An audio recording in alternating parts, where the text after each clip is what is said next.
What's up, man? Hey. Enveonline podcast. You're rocking with your host, one half, Deshaun Jones, aka Son of a Jones. Other half, CEO of NBA, Azar Johnson. We back after a bye week, man. And normally after these bye weeks, we be having a lot to talk about. Oh my God, do we? So if you listen to this on a playback, you good with your throat? Yeah, realize, I'm good. Yeah. So if you listening to this on a playback, you know how we rock. Got a variety of topics. Facts. We do a lot of sports coverage. We discuss hip hop and a lot of other stuff. So for our sports topics, we cover CAA football. We're gonna hit you with a little CAA football news. We're gonna talk a little NFL with my sorry Pittsburgh Steelers. That's a whole nother topic when we get into that. Yeah, facts. Got some hip hop stuff, but man, let's get a rocking, man. Let's start with the CAA football. Okay. So yeah, most definitely. I think we want to start where we cover. Yeah, the game. Monmouth versus UAlbany. And UAlbany right now they're 1-3, 1-4. Yeah, 1-4. They went in 1-3 coming off the bye week. They just had got the win over Central Connecticut State. Whereas Monmouth was coming in 3-2, and after starting 0-2 in the season, they won 4 straight. I mean, including this one now, but they had won 3 straight. What I saw in the game, what was crazy, and I mean, the ending of the outcome was UAlbany lost the game. Crazy ending to the game. Yeah, and it was a crazy ending, but the game, I think it went the way I expected it to go, but not at first it didn't. But with Monmouth scoring the points and doing what they did, I'm not surprised at the outcome, especially the way the game was going. It started off with UAlbany, setting the tone and kind of having the pace of the game. Monmouth threw an interception on like the third play of the game. Then UAlbany went down, scored, made it 7-0. The next drive, they scored a 75-yard touchdown run. That's how high powered that offense is. So if you're following CAA football, which I know it's not a ACC conference, but we'll fill you in. It's the ACC of the mid majors, though. Thank you. Definitely. What surprised me is, shout out to UAlbany. We cover UAlbany because that's our backyard. But we have to give respect to Monmouth. They won. What surprised me is when you name that 75-yard run, that wasn't the only big run that they broke out for. No. They had a 90-yard touchdown, a 99 yard touchdown run. After I want to say what I believe, according to the camera footage, a missed touchback. Like that was a clear touchback. Like I got the camera footage. If I had the camera footage, I would throw it up there now. But clear touchback that was overruled, and the very next play, 99-yard touchdown run. Go ahead. No. And I was gonna say you're gonna be able to go onto the clip, go onto the site, later on if you by the time this airs and see the clips and see everything, because I think some of the clips are up already. We haven't. Yeah, I'll post more tomorrow, Saturday, Sunday. Right, but the thing I think was the key to this game. There was 3 different turning points. When UAlbany first took the lead, Monmouth kind of put a dagger in them when they did that 75-yard touchdown run, and then it looked like once again like UAlbany was doing their thing, and it looked like they were coming, and then you looked up and UAlbany was getting stopped, and Monmouth kept scoring. When they went, the thing that saved UAlbany, and if you look at it in the second, when it was in the second quarter, going towards halftime, they were going to be up 24-7, and then UAlbany got down the field and kicked the field goal before halftime. I think that's what kept them in the game for the most of the second half. Had they not kicked that field goal, they were going to go into the half down 24-7. And people say, well, that's only 3 points. And I'm going to keep saying this. The points you leave on the board will come back to haunt you. I do not want to hear about analytics. I don't care. You got to take whatever you can get, and you build off of that, right?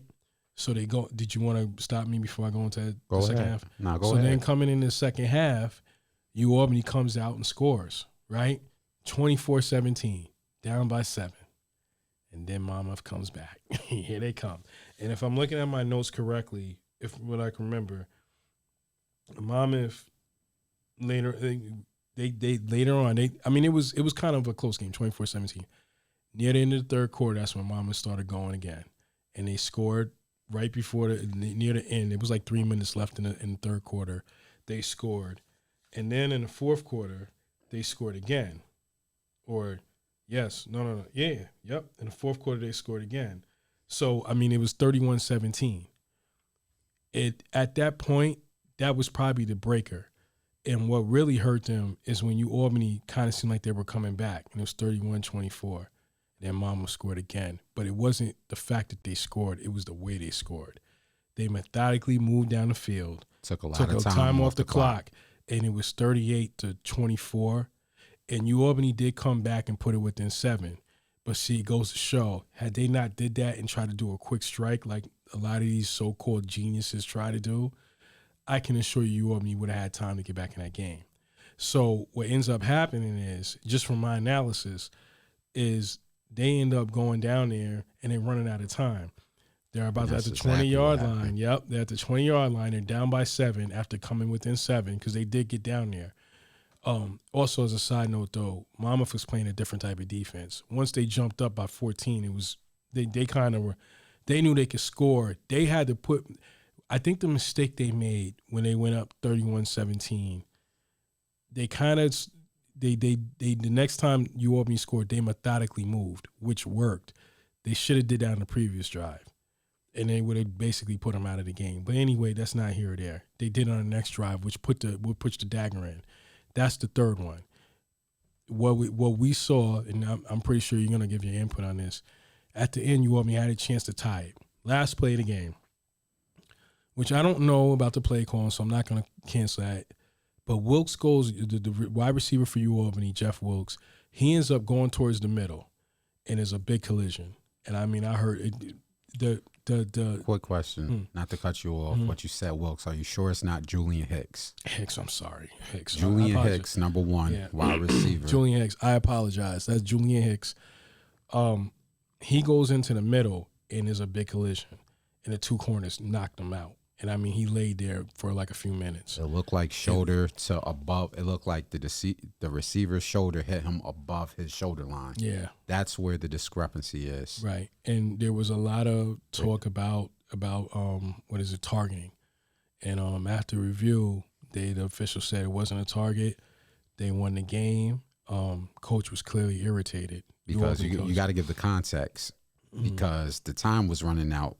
Had that penalty would have been called, they would have had the ball back with 3 seconds left. Yeah. But because it wasn't to them clear enough, even though to everybody else it was clear, it was time to get the F up out of there. Yeah. Refs ran off the field. Yep. Like, it was an ugly situation. But what I do want to say is I hope Julian Hicks is doing good. I hope he's safe from concussion protocols. And he didn't overall get hurt because that was a real nasty hit on him. Yeah, facts. I kind of was looking like I can't believe. I think what I'm concerned about is what I'm watching, and you brought it up at the game. So we know Albany's back four. It's not really as strong as a lot of people. It's not a strong defensive secondary. But the front was letting a lot of runs go. That was disturbing. That was real concerning. And I know it's a team like Monmouth. When you saw the Fordham game, they were mostly airing them out. They weren't really running them out running them off the field. With Monmouth, they ran them off the field, and then they were airing them. They weren't even really airing them out. And I think the only reason they weren't airing them out because 2 of your running backs, they already had 100 yards within less than in the first quarter.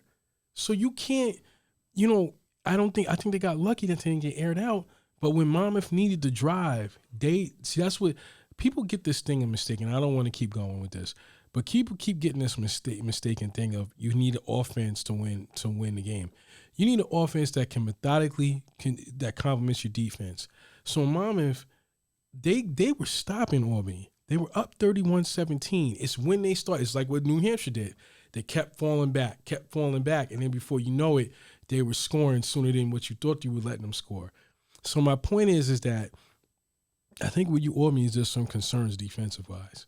There's some concerns. You would think from the film it looks like the front seven's good, but after watching that game, that there's a problem. Mm-hmm. And I could tell you now, Hampton. If I saw that, Hampton saw it too, and they're gonna go into that game, especially after they just lost after starting 3-0. They lost 2 straight. They lost to Maine and gave Maine their first win. So they're going to have some aggressive. They're going to have some aggression. They're going to come out hungry. Right. And if I'm you Albany, I'm coming out as prepared as I ever was, defensively, mentally, because Hampton is not coming to lose 3 straight. No.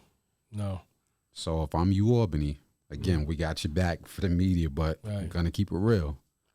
Yeah. The defensive coaches got to get that team together because we saw multiple runs being broke for 75 here, 90 here, 55 here. Yeah. There was at least 3 running touchdowns, and they were all like 75 or longer runs. Yeah, it wasn't. It was definitely not something to be like. I'm the coach said that he said at the end of the game, at the end of the press conference, Coach Godson, I'm sorry. He made it. He said, we left a lot of points on the board. You didn't leave a lot of points on the board. You got your defense. There's problems with your defense. There's problems with your defense. You got to fix that because your team, even when they were down 31-17, they put up 17 points before they got to the fourth quarter. That's not bad. Maybe you're in an even game if your defense can keep them hold, but you gave up 2 big runs, man. And I mean, my God, even if you take those away, they were still able to methodically move. They methodically moved and kept you on the field as when you were trying to get stops. So, I mean, salute to you, Albany, for not quitting, for keep fighting, doing what they're doing. But now, at the end of the day, now you're now 1-4. So you're third to last place in the division. You got Hampton. I mean, they need this win. I think and remember what I said, I think he'll get 5 to 6 wins this year. I think because, it's a new quarterback. Some of your players are young. Also, what was another key real quick was, oh my goodness, I can't forget his name. Let me pull his name. Yes. For the defense, Daquan Grimes, that was important. He was the key to the win too, because he shut down Greeny. I've never seen that him get shut down like that. He had 5 catches for 60 yards. Let me pull if I recall. Sheet. Yeah, Greeny had 5 catches for 26 yards. Oh, for 26 yards. Yeah, he had 10 targets, and he only completed. So they only completed 5 passes. Hey man, you still got plenty of time in the season. Mm-hmm. Trust me, every game it's not going to be a 2 touchdown game for you. Mm-hmm. If I'm Greeny, I take this. I learn from it. Mm-hmm. Put my cleats on. Go at Hampton swinging. Let's get it back. Mm-hmm. Let's get it back. You shut me down this game. I need to come back next game and put 3 touchdowns up. Yeah. Like, let's go, Greeny. Yeah. Like, this is my message to Greeny as media. I'm not your coach, but as media, you dust that off, put in the work, hype yourself up before the game. Yo, they shut me. This isn't basketball because I used to play basketball. You have some games where you 1 for 10. Mm-hmm. If you dwell on that, then next game. Mm-hmm. But when you come up next game, I'm going out swinging. Right. You shut me down. Now I'm going to try to put up 20 points on you. Yeah. That's the mentality I'm going to need Greeny to have for the next game versus Hampton. Mm-hmm. They shut me down in Monmouth. You come into my house. Mm-hmm. You coming in the KC Stadium. You ain't shutting me down at KC Stadium. Right. Win, lose, or draw, I'm putting up 3 touchdowns. Mm-hmm. Greeny, go get it. Mm-hmm. All right. Yeah. All right. And to conclude that about the game, for Monmouth on the other side, this was like their 4th straight win, as I stated earlier. So they're 4-2. And I think they're going to be playing Maine this week. They got to go up to Maine and play. But they're now in 5th place in the division. So they're right outside the door of the top 4. Mm-hmm. It's like what Coach Colleen Mullins says for your Albany women's team. You want to be in that top 4 at the end of the year. So they're right where they want to be, And the coach acknowledged that, like, they got 4 straight wins. This is what he envisioned when they were 0-2. Also, what I think needs to be mentioned is the Delaware William and Mary game, and that was a very big game because Delaware was undefeated and William and Mary was 4-1. They were where Monmouth was at. They weren't outside the top four. They are now because of William Mary is now because of the win. They're in the top three. They're in fourth place.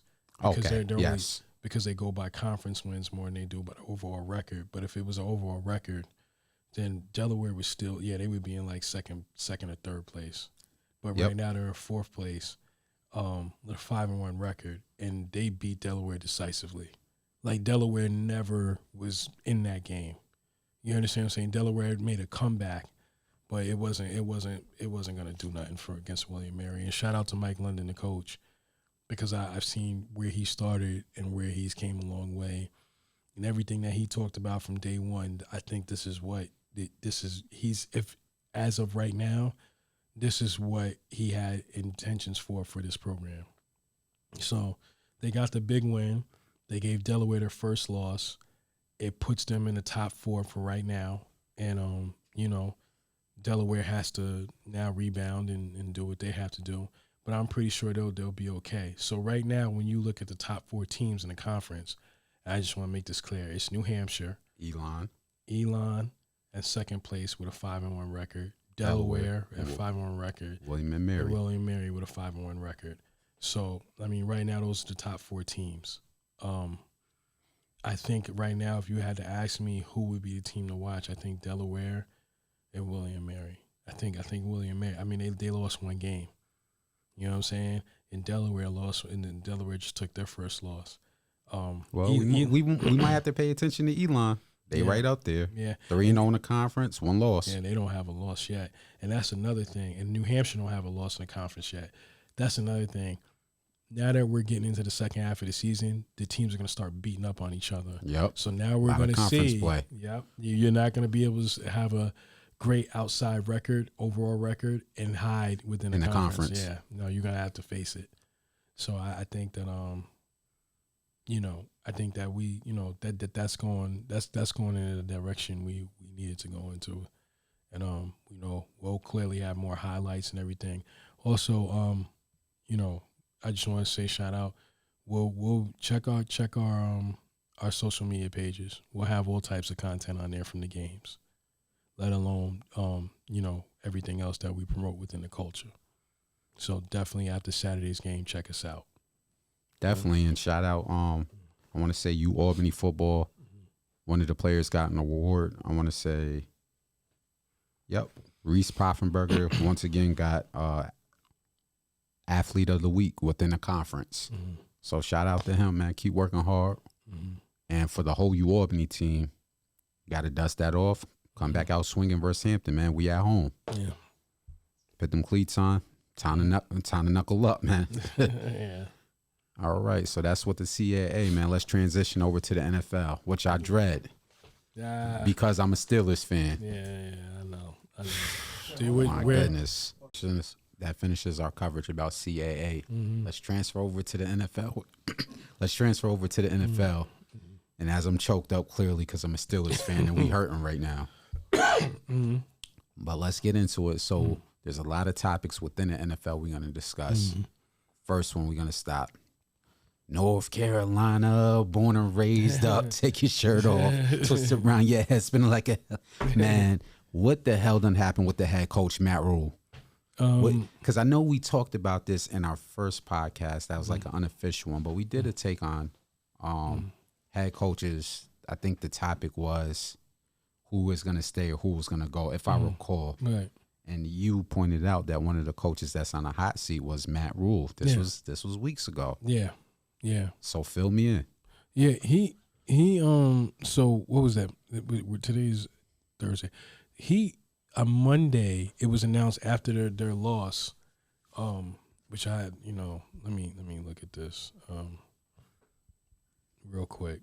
After their loss. Shout out to Baker Mayfield. You're a funny dude. You're a funny guy. That's all I want to say to you. Yeah, after their loss to the 49ers, 37-15, they decided that they were parting ways with Matt Rule. let me just say this. We're going to start with Matt Rule, and then I'm going to go full circle around. Okay. You gonna talk about Baker Mayfield, buddy? Yeah, well, because you know believe it or not, said he got fired. He's not. Oh God, yo, don't you be laughing when he be getting at him? I'm like, oh my God, another I feel coach bad. he's got fired. I'm like, yo, you got to stop, man. You be going in. Let's get it. So the thing is with Matt Rule. Let me start here. First of all, you got a job that you shouldn't have got.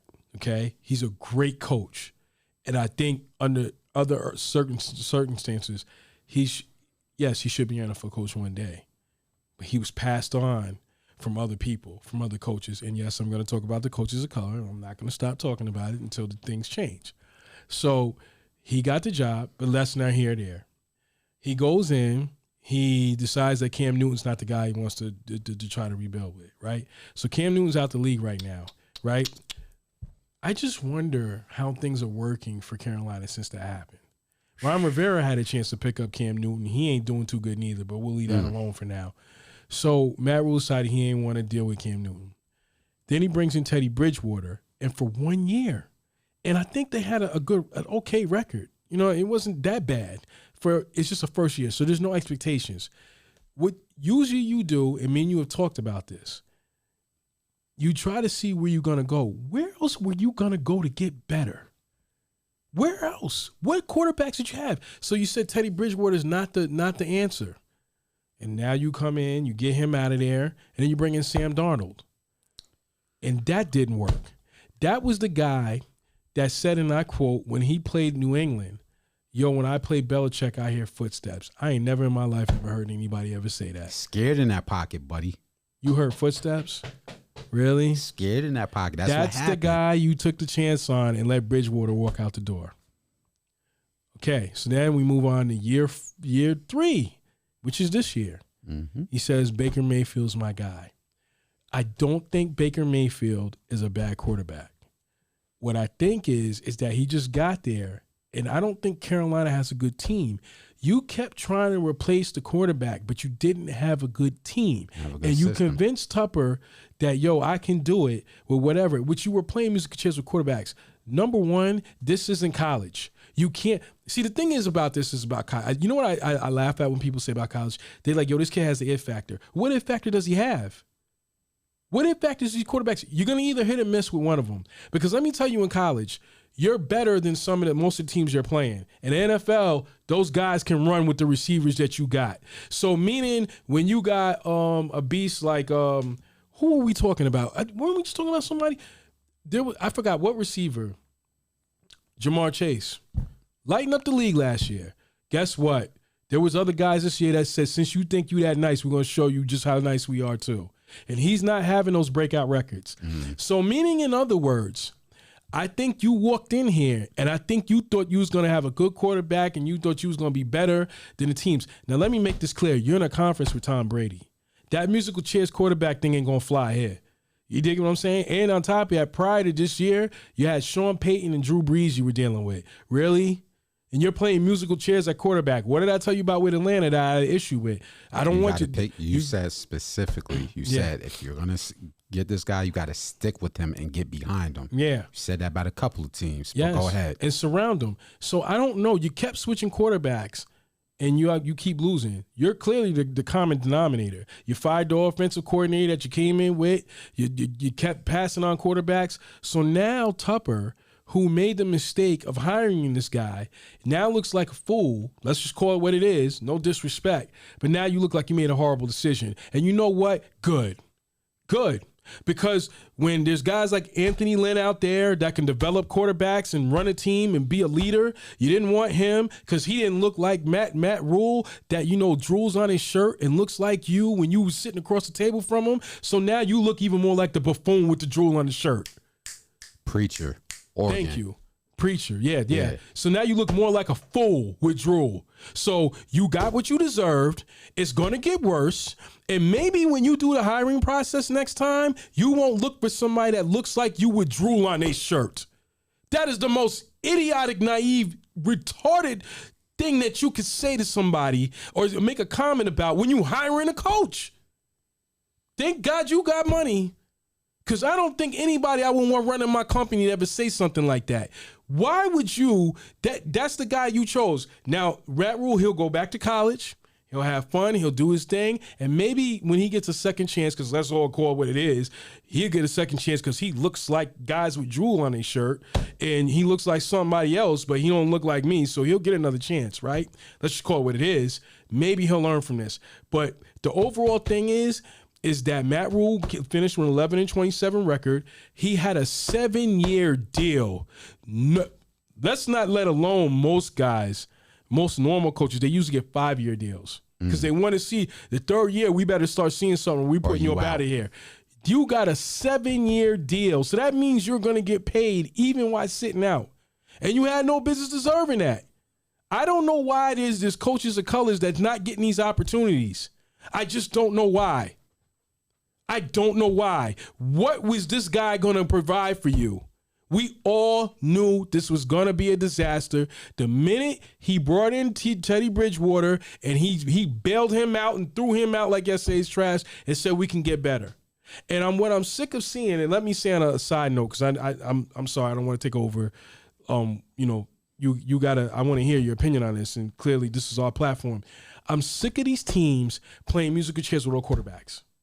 You just want to switch and say, yo, we got to get this guy. We got to get this guy. Oh, this is new guy coming out. What did you really give him? Cam Newton's sitting out the league. I don't see New England ain't winning no Super Bowl this year. I don't care who they got back there. In Carolina. And Cam he's what, 34? Yeah, Carolina. And they said, well, Cam ain't what he used to be. How do you know that? You're not giving him a chance. You're not giving him weapons. You're not putting him in the right system. And you're giving him out the dry. And then after 4 games, oh, he's not the right guy. Get him out the league. Yeah. Yeah. They brought him back in the middle of the season. And I don't know what you thought you was going to do with that. So I think that it's just, we're starting to see, and I've alluded to this, and I think in the previous one, we got guys that are playing Tecmo Bowl. I'm not giving away my age, but I'm telling you I'm from that era. And I know what I'm seeing when I see it.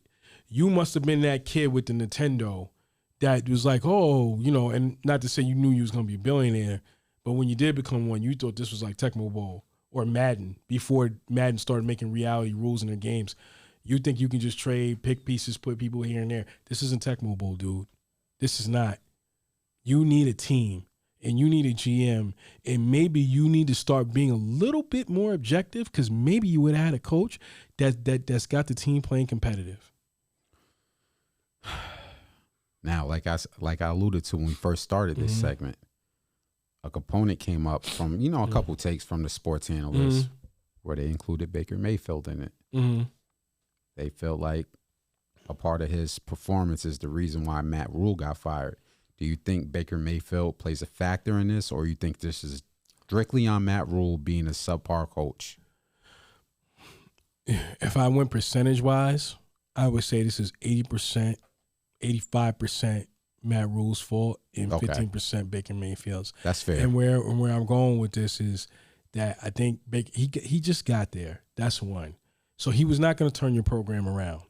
2, I don't think you put places in him to make success. Put places in to make things successful. So meaning, in other words, you didn't put. When he was in Cleveland, he had Kareem Hunt, Nick Chubb. They had an offensive line.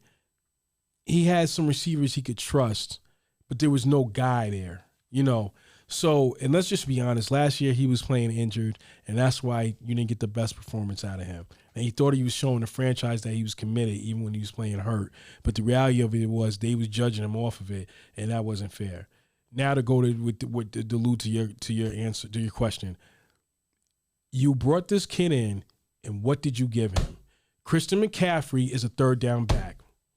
I'm tired of having this conversation. This kid, and it's not because he's a bad player. He can't take that beating that most running backs take. He's not a Jamal Lewis. He's not a James O'Connor. He's not a J.K. Dobbins. He's not that guy. He's a guy that gets you slot receiver yards, third down yards, playing the third quarter yards.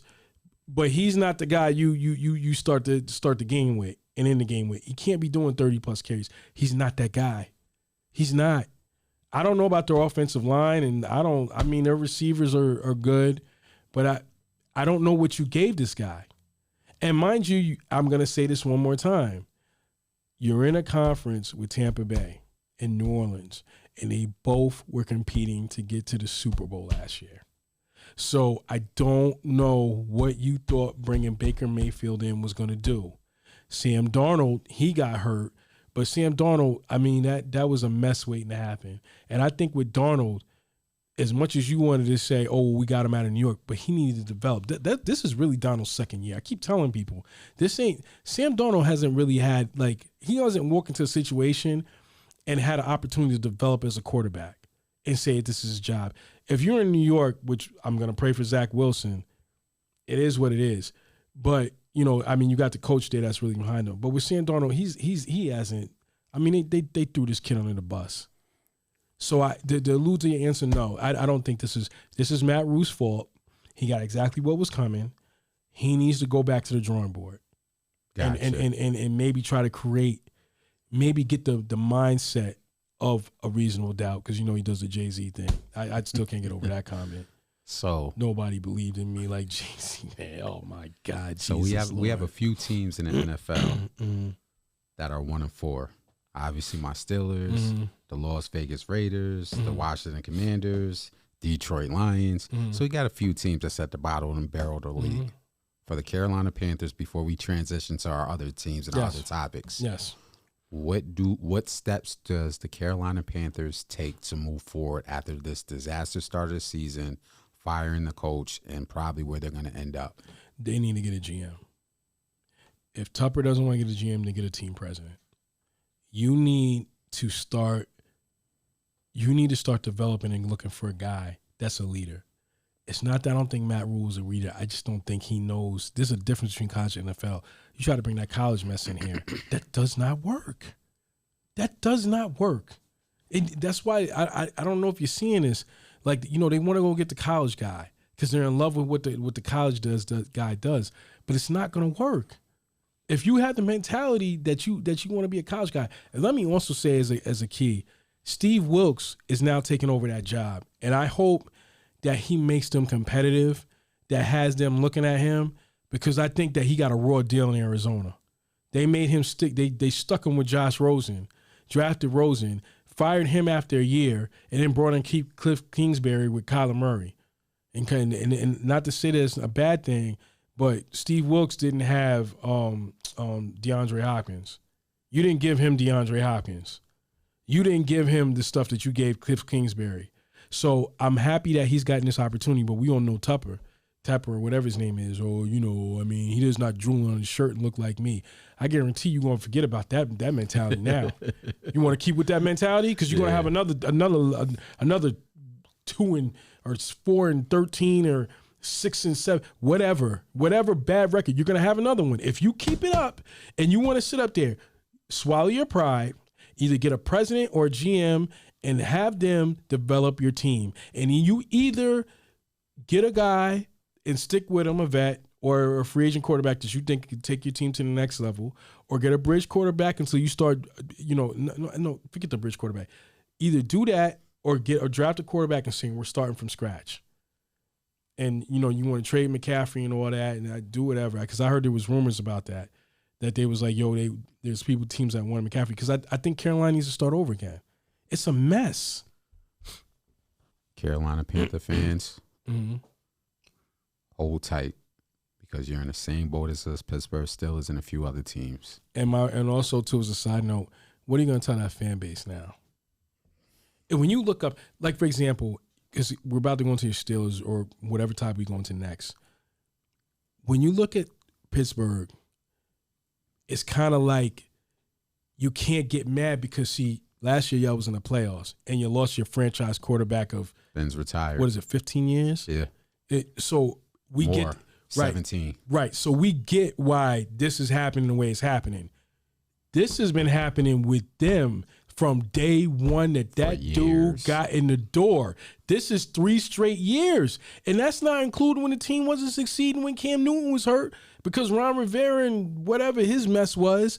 So, I mean, at some point, what are you telling this fan base? You were the owner. You came in, you said, we going to change things? And then you came in with Matt Rule, and then you said, yo, we going to do better, and it ain't working. He going to hit you with a DJ Khaled line. Yeah. Nobody believed in us. Yeah. God did. Yeah. He gonna hit you with that one next. I don't understand. So it's just, what are you gonna say to that fan base? And I know that, because I know you talk about your team, but like I said, we get why that's happening. We understand you got to figure it out. So that's gonna take time. And even though the fan base don't want to hear it, but we get why. They done had success. You ain't had no success. You done had 3 years of misery.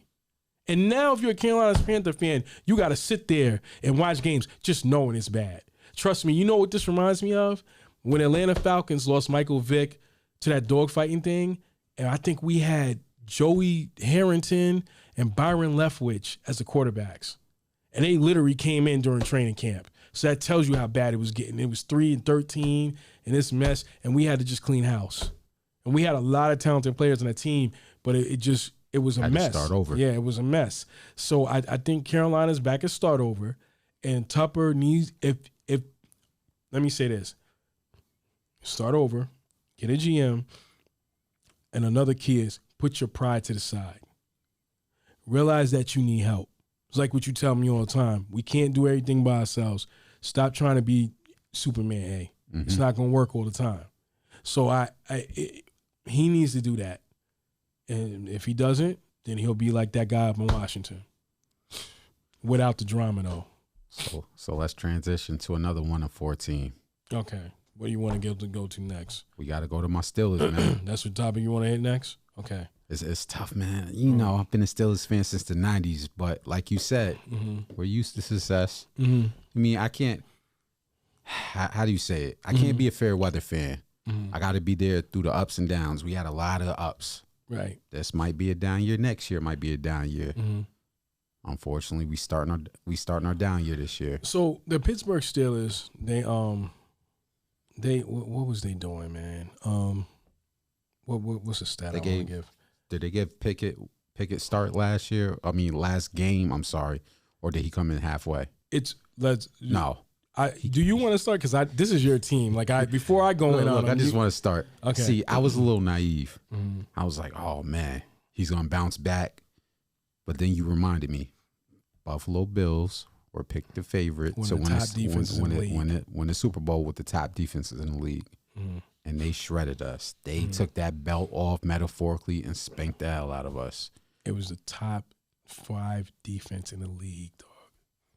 And we saw why. Because when I looked at that score in the first quarter, I was sitting there scratching my head like, oh, this is going to be a long season, buddy.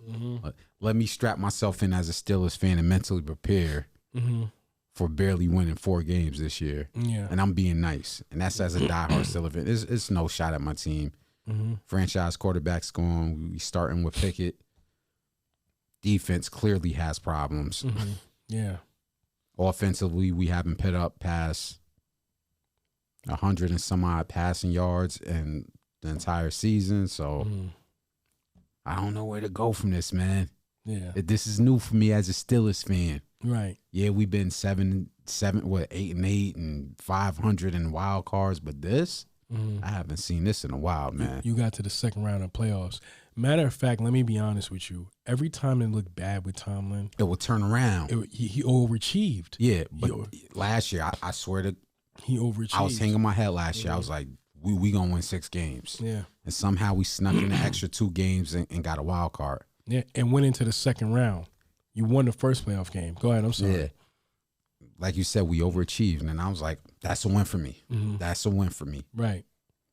This year, you know, maybe a miracle happens second half of the season and we rattle off 3 wins in a row. Not going to put it past them. But if there's ever a year that I look at my team and say, I don't know. I don't think you're going to turn around. This is the season, dog. Yeah. I don't know. I'm not saying they can't because I have to have faith in Mike Tomlin. I have to give Mike Tomlin the benefit of the doubt. He's earned it. Right. I'm having an uneasy feeling this year. You're right. What are your thoughts? My thoughts is, and let me, continue from where you picked up at. So clearly, like you said, we had the bye week. And usually we do a quarter report. So this is the first quarter. And to go and piggyback off what you're saying, I mean, going into the season, I think that this is becoming something that I mean, I think we saw this coming. We all saw this coming because Yeah. Tomlin was kind of making it seem he was happy about having Trubisky here. I think Tomlin's game plan was, and usually what coaches do is they say, well, let's wait to see if we're going to at least have a chance to make the plus. I'm just wondering, and I don't watch all the Steelers games. I'm wondering, was Trubisky really that bad that you didn't think he can win a few games, that you said we're going to pack it in for the season and go with Pickett? Because there's no way in hell you thought. He came in the last game and he threw 3 picks. That's against the Jets. And then you put him in here and say, and you come in the next week and say, we're going to start this kid against the top 5 defense in the league? Let's be fair. Are you out your damn mind? Let's be fair. He threw 3 picks. Mm-hmm. Homeboy Chase Claypool, Butterfingers. Mm-hmm. He put that ball he's right. a bus. He put, like, everybody's, yes, we're media. Yes, we're on the outside. So, of course, we're going to overly criticize our players. But everybody saw he was putting that ball right in his breadbasket, and he was dropping it. Yeah. So, I want to be fair. Yes, he had 3 picks. One of them was a Hail Mary at the end of the game. Mm-hmm. You really going to count a Hail Mary as the time expiring? Mm-hmm. Yeah, you got to count it, but it's just like, for example, in basketball and the NBA, shot clock's expiring, you have to throw the ball up and it counted as a turnover. So that, and then a Claypool. So yes, he had 3. There was 1 bad on him, which was the second one. The first one, Claypool, man, you gotta give me something. Right. I don't know what's going on with that kid. Yeah. And this is the thing. Let me, well, he's a bust. And I think after this year, after I saw the immaturity he was displaying in games last season, I'm done with him. So he can go. He'll go somewhere else, and he's gonna have to refocus, have his mindset restarted again. But the thing is where I'm going with this. People keep saying, well, they did it with Roethlisberger, but they had a made team. That defense was ilmatic, and then you had a running game that was dope. You got Hines Ward as a receiver. You got, come on, man. I mean, Troy Polamalu on the defense as a safety. You had an ill we had team. multiple weapons. So even if Ben is playing bad, the worst you were gonna do is get in the playoffs. They throw it up to Plaxico Burress. He's gonna catch exactly. it. Like they don't have those guys that is a med team. And then they say when TJ Watt got out. And that's another thing that hit us. He tore his pectoral muscle. Yeah, he's done for the season. Yeah, he's not coming back. Even if he does, it's not going to be to the strength. You don't want to mess something up for next season. I don't know why. If you were going to put him in this early, we are in week 5. You're already putting Kenny Pickett in because you don't think Trubisky can win a game. You should have just started him at the beginning of the season, man. I mean, what are you doing? That's a bad move. And let me make this clear. I don't know if it's because, and somebody at another show, I think I had looked into this, and they made a good point. They said Pittsburgh put on Band-Aids on stuff for all these years. Band-Aid on a gunshot wound. And they can't do it no more. You are going to have to rebuild and start over. What do we say for the last 3 seasons about, I talked to you, I said, cuz, you're the one on the football. Like, I do basketball, but you really give me the football knowledge. I said, we get far in the playoffs, but then, like when we saw last year, the team was, Kansas City, running all over us. I said, what do we need to fix defensively? You rattle off 3 things that we need to fix defensively. We keep placing Band-Aids on gunshot wounds. You're going to have to really fix this defense. And I understand TJ Watt went out with his pectoral muscle. We're going to have, if we got a rookie quarterback, we got receivers dropping the ball, we don't got a run game, and we don't have a decent defense, you're going to have to fix something. Yeah. Najee Harris, as ill as he is, with that line, he's not going to do much. This is the same thing with Saquon Barkley, not last year because he was injured, but the year before. As ill as Saquon Barkley was, what did he get with that Giants O-line 2 years ago? Yeah. He couldn't get nothing. Yeah. And they was questioning, and they had the nerve to be questioning about his play. They are okay. You got to give like some type of line, So I agree. So my whole thing is with this, and let me make this clear too. That this is another thing I want to point out. I'm not really sympathetic to these quarterbacks with their diva mentality, because some of this plays on the hands of Ben Roethlisberger, and it plays on a general manager. I remember Roethlisberger crying and yelling about how, you're trying to draft my replacement. Well, they didn't do that. This is what we should have did. Thank you, Jesus. They didn't do that. Sorry to interject. No. Go ahead. This is your team. Okay. Go ahead. I'm gonna lob something up, and you tell me am I lying or not. Yeah. I was living in Long Island, so this was years ago. So we talking 6 years ago. I think Ben is what, he's 37 now or 38. Yeah, one of those two, yeah. I was saying back when Ben was 30, 31, not that we need to get rid of him, Right. but we need to draft a quality backup to study under Ben for 4 seasons. Am I lying? No. Am I lying? No, you're not lying at This all. is when we were I can winning. attest to that, yeah. This is when we were winning. So it wasn't like we were having an off year and I was jumping ship as a Steelers fan. I said, cuz I see him. Every season he's coming in out of shape. He banks on his arm. He has a hell of an arm. I give it to him. But he's coming in with that double chin. He's not really mobile. Then he tries to run and he gets tackled. Oh, I got an injured shoulder. I'm out for 4 games. Oh, I got a busted rib. I'm out for 4 games. It was a durability issue with me for Ben, even though they'll bring up some other statistics. I said, look, that's not going to work when he's 34, 35, 36. And what did we see? Yeah. I said we need to draft a quality backup quarterback to learn. He doesn't have to play. Just get mentored by Ben. So when it's time to transition, at least he can say, I studied under Ben for 4 years. Right. Who was that? Who was that backup that we had? Jones? Before Trubisky. I'm talking about like 3 years ago. Don't even know got into names. It with him, yeah. Yeah. Mason Rudolph. And who else? Oh, I don't know. And he was really the 3rd string that we only got to see when Ben got injured. Yeah. And he's not here as a replacement. So, no, we Landry did. Jones. Landry Jones, yeah. Remember I was, the great Landry Jones. Yeah. So, no, we didn't properly draft his backup. See, that's that diva mentality. Oh, you better not be drafting my backup. Well, look where we're at now. Yeah. Look where we're at now. Yeah. I mean, I hope Kenny Pickett can figure it out. He's a rookie. I'm not going to get too beside myself. But you usually need 2 or 3 seasons. Had he would have been up under somebody, like there's a few quarterbacks. Who started like that? I want to say Brett Favre. What, he started like what? As a backup under somebody. Yeah. He started. He was in the Falcons. He got drafted by the Falcons. That's what I'm saying. He had drinking problems. The Falcons said, "Yo, we done playing with you." And that was like for 3 or 4 years. You see what I'm saying? Yeah. A lot of great quarterbacks get drafted and they just sit under somebody for 3 or 4 seasons. Mahomes sat for the first year. Thank you. Who did Pittsburgh draft to say, you know what? Just give us 2 or 3 years. When he retires, you'll have 3 years of experience coming into this. Yeah. Come on, this ain't no disrespect to the Detroit Lions, but we're not the Detroit Lions. Yeah.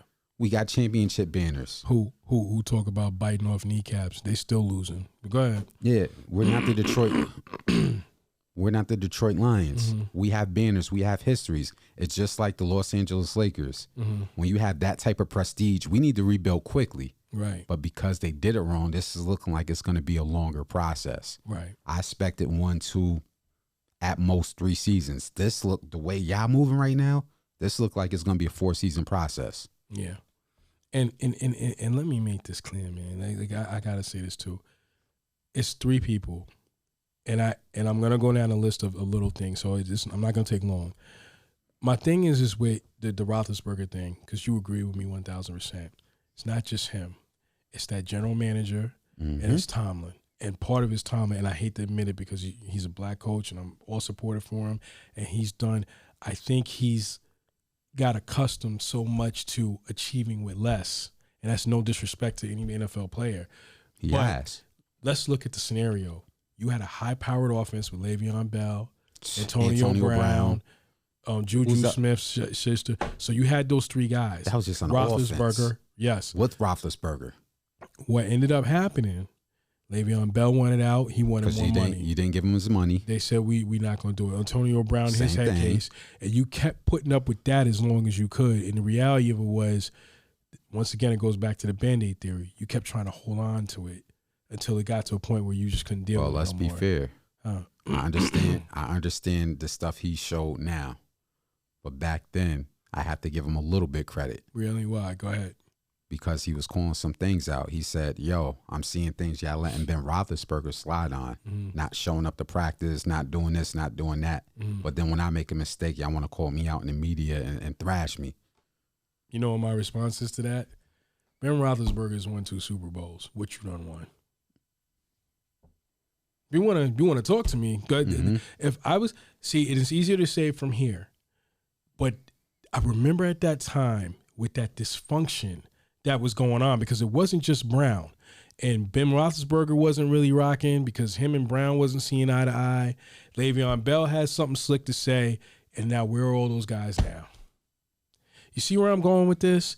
Kind of with Tomlin, I don't know if it was the Rooney's fault or was the general manager, but you saw the mess that was coming, and you kept putting Band-Aids, trying to ignore it. Antonio Brown's behind should have been out of there a long time ago. It didn't work.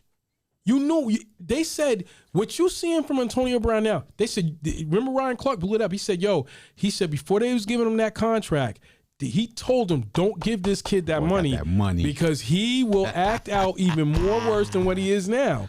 They gave him the money and they paid the price. Le'Veon Bell, they let him walk out the door. And then they said, we're gonna do this with James Conner. He's in Arizona now. Okay, so can you agree with me? Yes. Maybe Antonio Brown should have left. Mm-hmm. You have a point. Mm-hmm. Please tell me the Le'Veon situation wasn't handled poorly.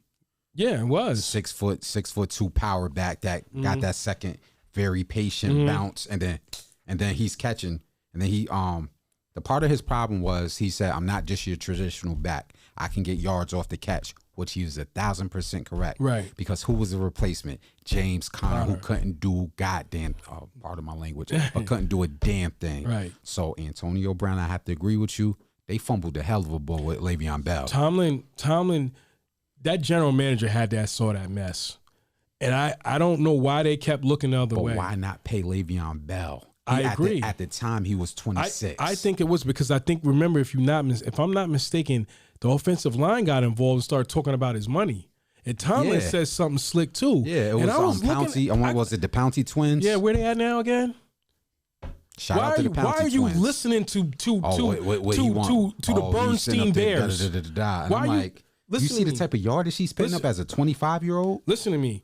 Do you know what my answer is to that? Why are you listening to the Bernstein Bears?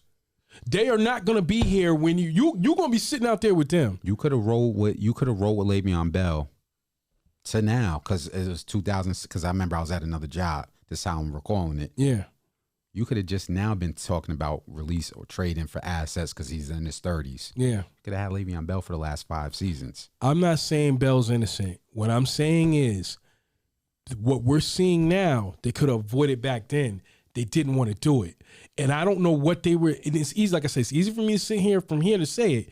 But you had an opportunity to get you try to draft a quarterback for being, and you know what? Now I get it when sometimes GMs say, or Belichick says, I'd rather take you out of here and not try to keep you for your last 2 or 3 good years and try to just start, because I can't deal with this. He's been through it. And look at what Tomlin's going through now. So I don't feel bad. You're back at scratch. If I was the Rooneys and I was being fair, I would tell them this Pickett thing better work out.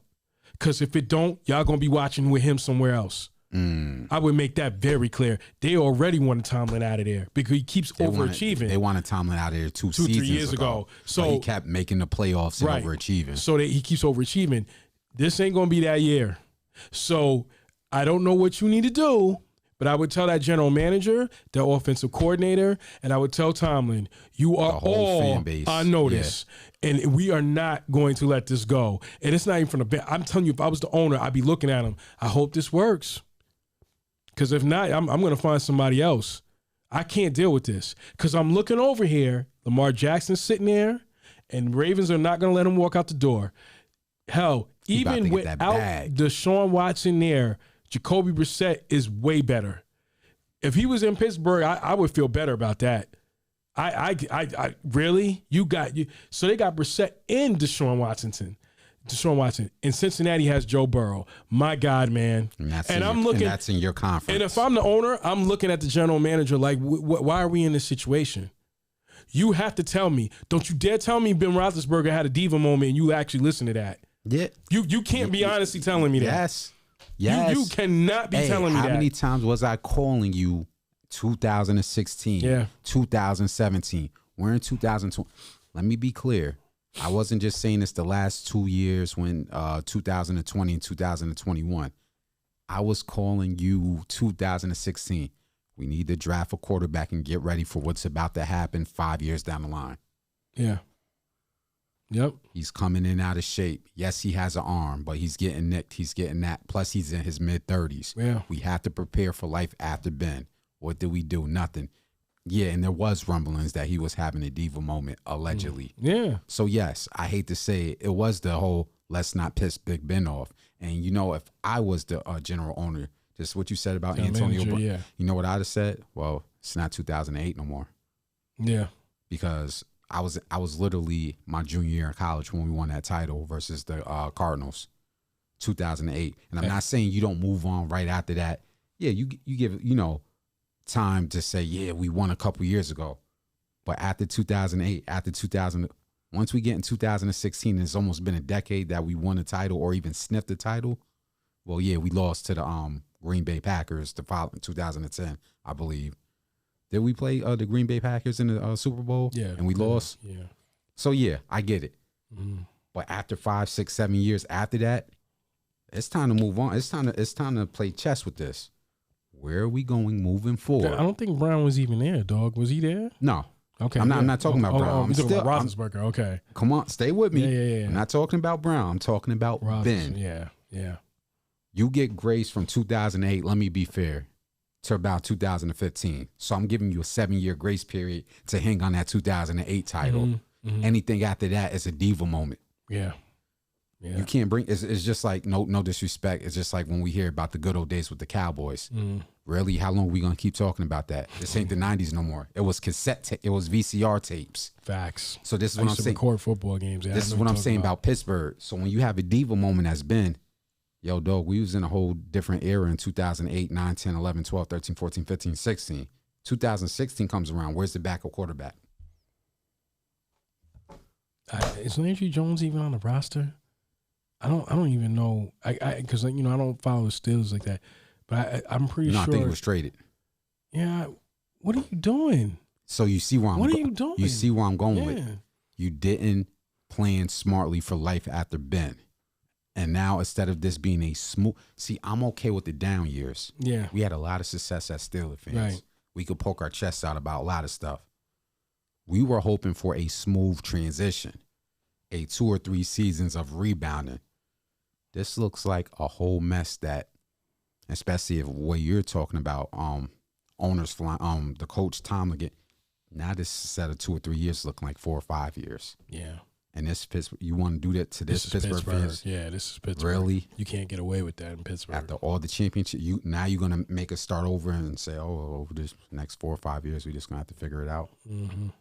You know, I don't want to keep going over the top because we got a lot of other stuff to talk about, but that's where we're at as Steelers fans. 1-4, and you got three other franchises in your division that ain't going nowhere. That all have franchise quarterbacks, and they're young. Yep. Homeboy Lamar is like 25 or 26. They got rid of Andy Dalton to bring Burrow in there in Cincinnati. They got rid of that Baltimore. They let go of Flacco, and he won them 2 Super Bowls. Yeah, and he got them deep. So you know what we say, and they let him go for Lamar Jackson. You know what we say in basketball. For example, I'm just gonna give you a perfect example. Like when we looked at certain years in the NBA, we would say, "Yo, we just gonna have to sit back for 2-3 years and just let Miami run the table." When we knew Miami was forming, like all the other teams was like, well, we just gonna have to weather the storm. That's how I'm looking at Pittsburgh with all those other quarterbacks in our division. We ain't winning unless you pull a trade of the century off and get us a franchise quarterback. We got Lamar Jackson, Burrows, and the other dudes you name, and they're all in their mid-20s. We're gonna have to stand pat for about 4 or 5 seasons. Yeah. Let's get to the next topic, man. All right. What do you want to do? Do you want to do the Falcons, or do you want to go on? What do you want to do? You told me about another topic outside of. You want to go to Falcons or? It don't matter. It's let's see here. It's up to you. Whatever. Go to the Falcons. Okay. Also, too, one more stat about the Steelers. I think I'd showcase this. What, they're 30th in offensive ratings? 28th in defense. It's bad. It's really bad. Yeah. So they are literally Dead last. at scratch. Dead If I was Tomlin, I'd be working on defense and creating a running game. And Pickett, you better show me you can play because we're all linked to you. To move on, Atlanta Falcons. So they're not in a worse space, not in a space that I thought they were going to be in. I said that we were going to be pretty competitive. I haven't been proven wrong yet. They have literally come back and won games. They are now 2-3. They should be 3-2. I kind of got a feeling with Tampa Bay, had that referee not made that horrific call about throwing Tom Brady to the ground, whatever, man. Which is going to walk our way into that next segment I'm about to go in. Mm-hmm. Trust me, I got a lot to say about that. They're at 2-3. I think matter of fact, when they played this game, they were fighting for the number 1 spot in the division. And they were down 21-0. It was looking bad, as Brady always does to us. He lets us up. And then Atlanta started coming back. And they got to 21-14. Tampa Bay was trying to drive, and they got stopped, and Brady got sacked. And it was a horrific call about roughing the passer, which they keep trying to say. Then the official was like, well, that's what we did. You know you didn't. Let me be honest, and I'm probably going to get in trouble for saying this, but I don't care. You must have had a gambling debt or something, man, because I don't know what you did that for. And what was worse, it was a brother, so it makes me feel even crazier. But that's neither here nor there. Atlanta is okay. They're competitive, and that's, I guess, what they're looking for. They have come out with statements saying that we wanted to change the culture, the salary cap is what's hindering us. I think what I'm shocked about with that team is the fact of how competitive they are. At this stage in the division, that they're not even fighting to rebuild. It's more of like they were fighting to just play. I think with Mariota, I got to see more, but I can't judge him because other than Cordell Patterson, he has no real vet receiver. Drake London's, this is his first year, and he's developing fine. Mm-hmm. Kyle Pitts is injured, but they're not really putting him in the game plan. But this is only his second year anyway. He don't really have that guy. It's really Cordell Patterson, Drake London, Kyle Pitts. Defense is playing well. Grady Jarrett, AJ Terrell, Casey Howard.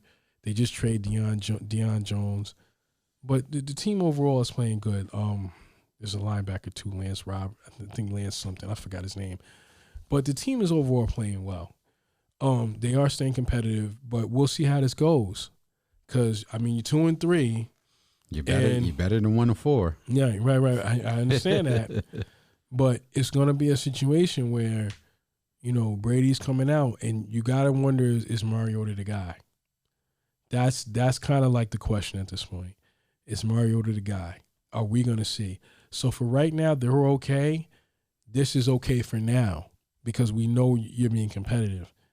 But coming down the stretch, you're going to be able to tell whether they need to go in another direction or what they need to add. I think defensively, they're okay. But I think if I need to be honest, they need a pass rusher.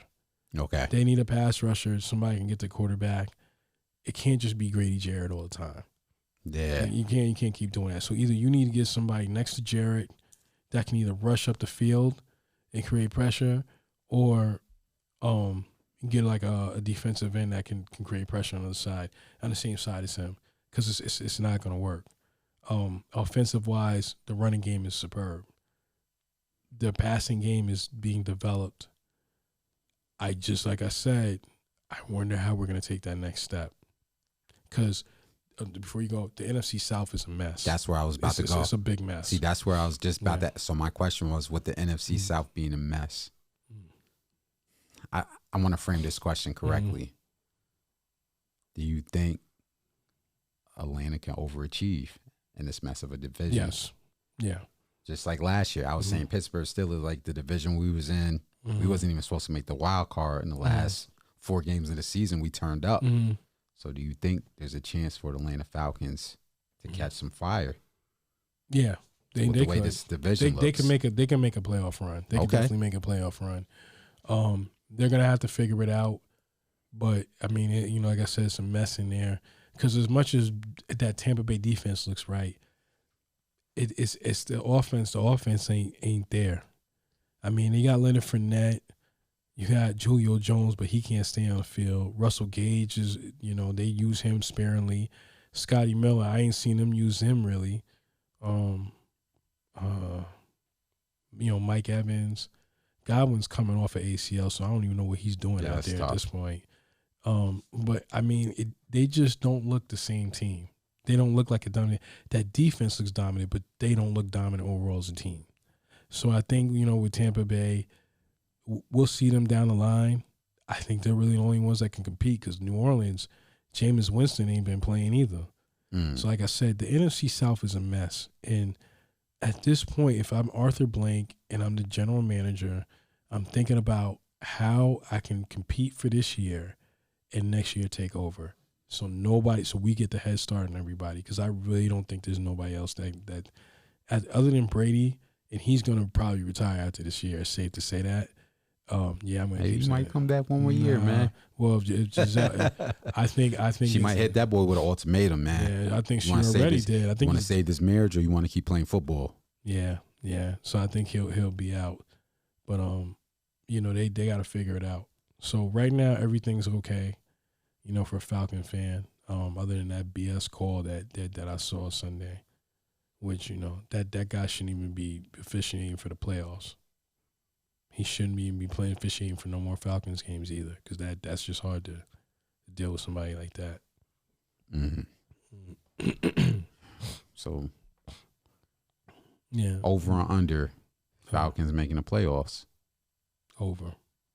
Okay, that's fair. That's safe. Yeah, I just hope it's not a season where we just keep falling behind in games, and then we come back, because at some point that catches up to you. So yeah, but want to go. We got to talk about Tua. Yeah, and this goes into the situation. So, do you want me to start on this? Let's pick the context. Go ahead. So on social media, obviously, there was a lot of outrage because the quarterback from Miami, Tua, caught the injury on Sunday with the Buffalo Bills. But the context is everybody was saying he didn't look right from the game before, and he shouldn't have been out there in the first place. You're talking about Cincinnati. Yes. Yeah. Mm-hmm.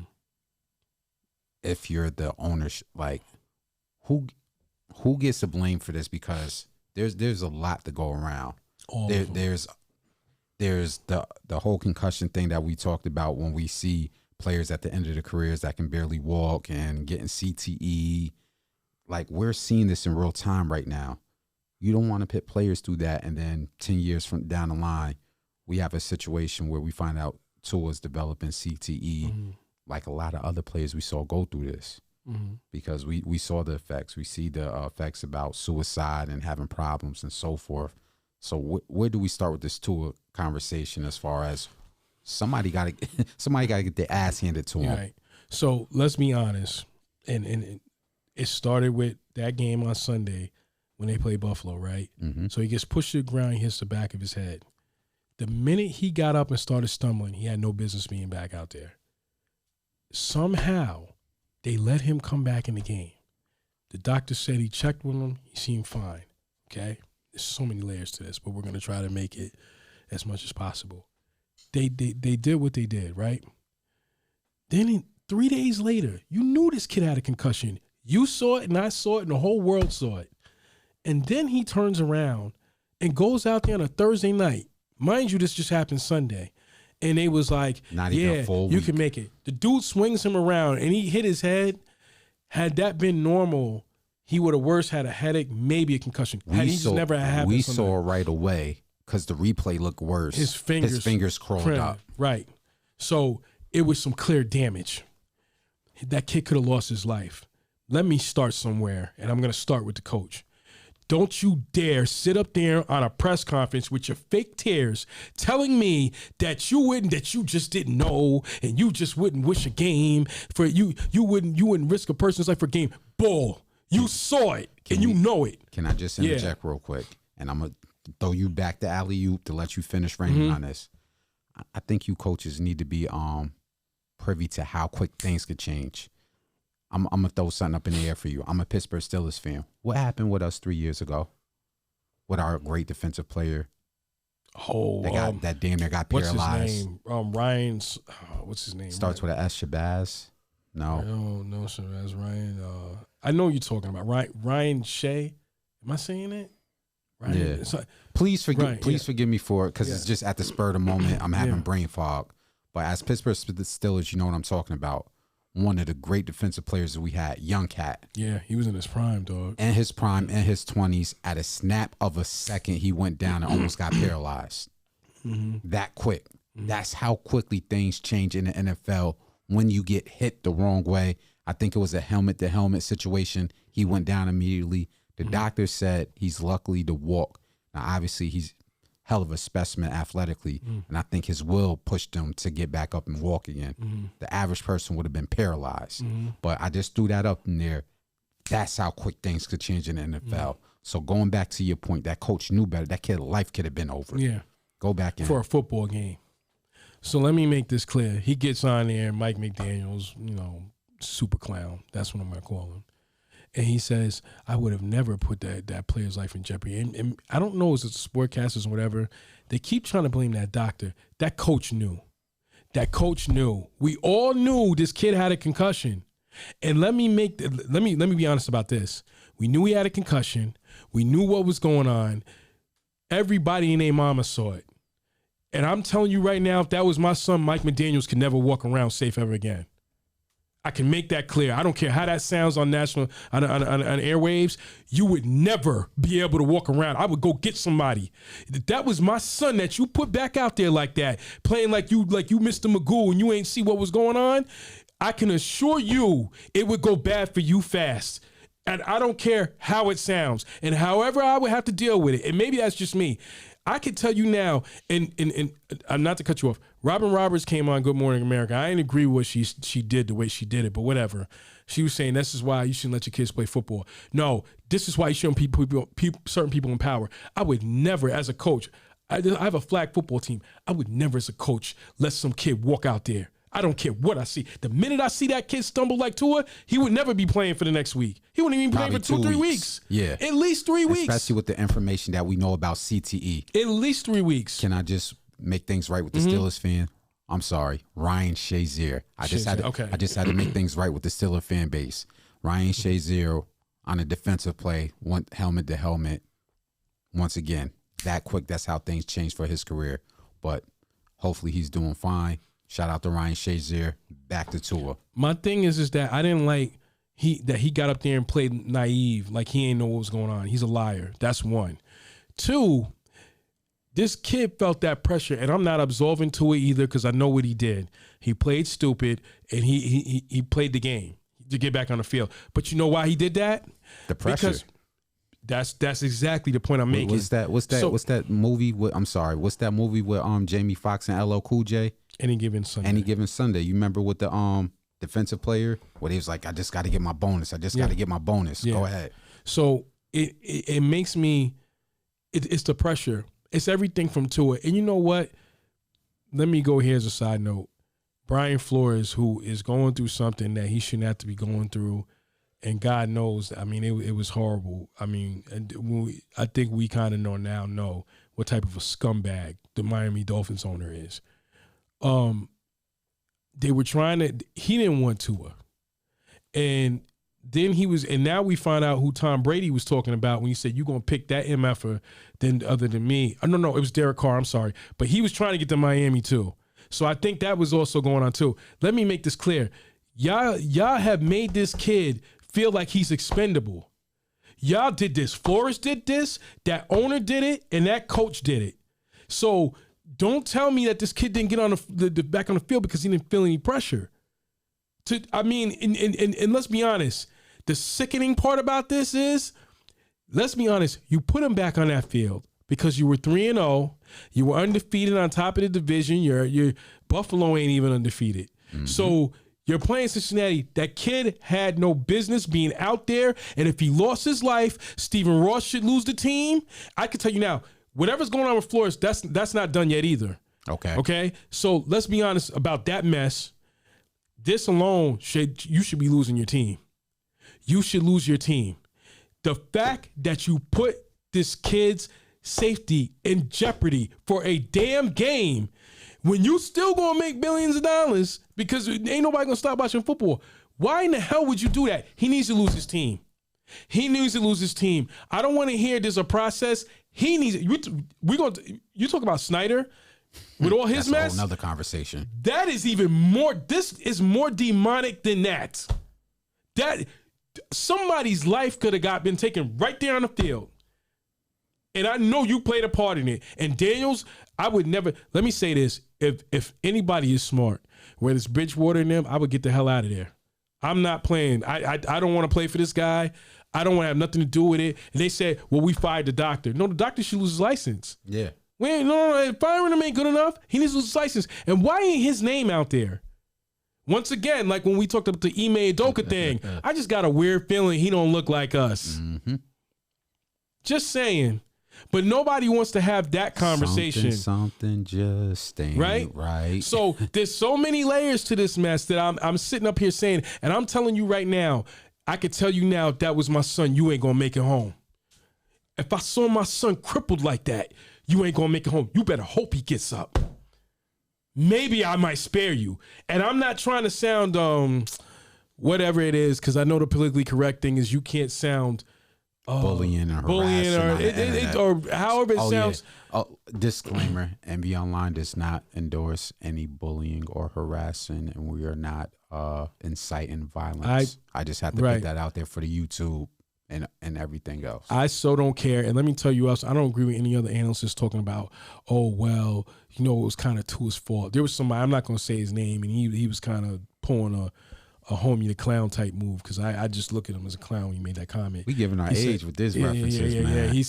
He says, well, Tua's fault because Tua lied and made them. It ain't about Tua lied. You got to say these players from themselves. Yeah, and Tua did it because he was feeling the pressure. That's why I gave that reference. And what makes me sick is that these quarterbacks feel this pressure.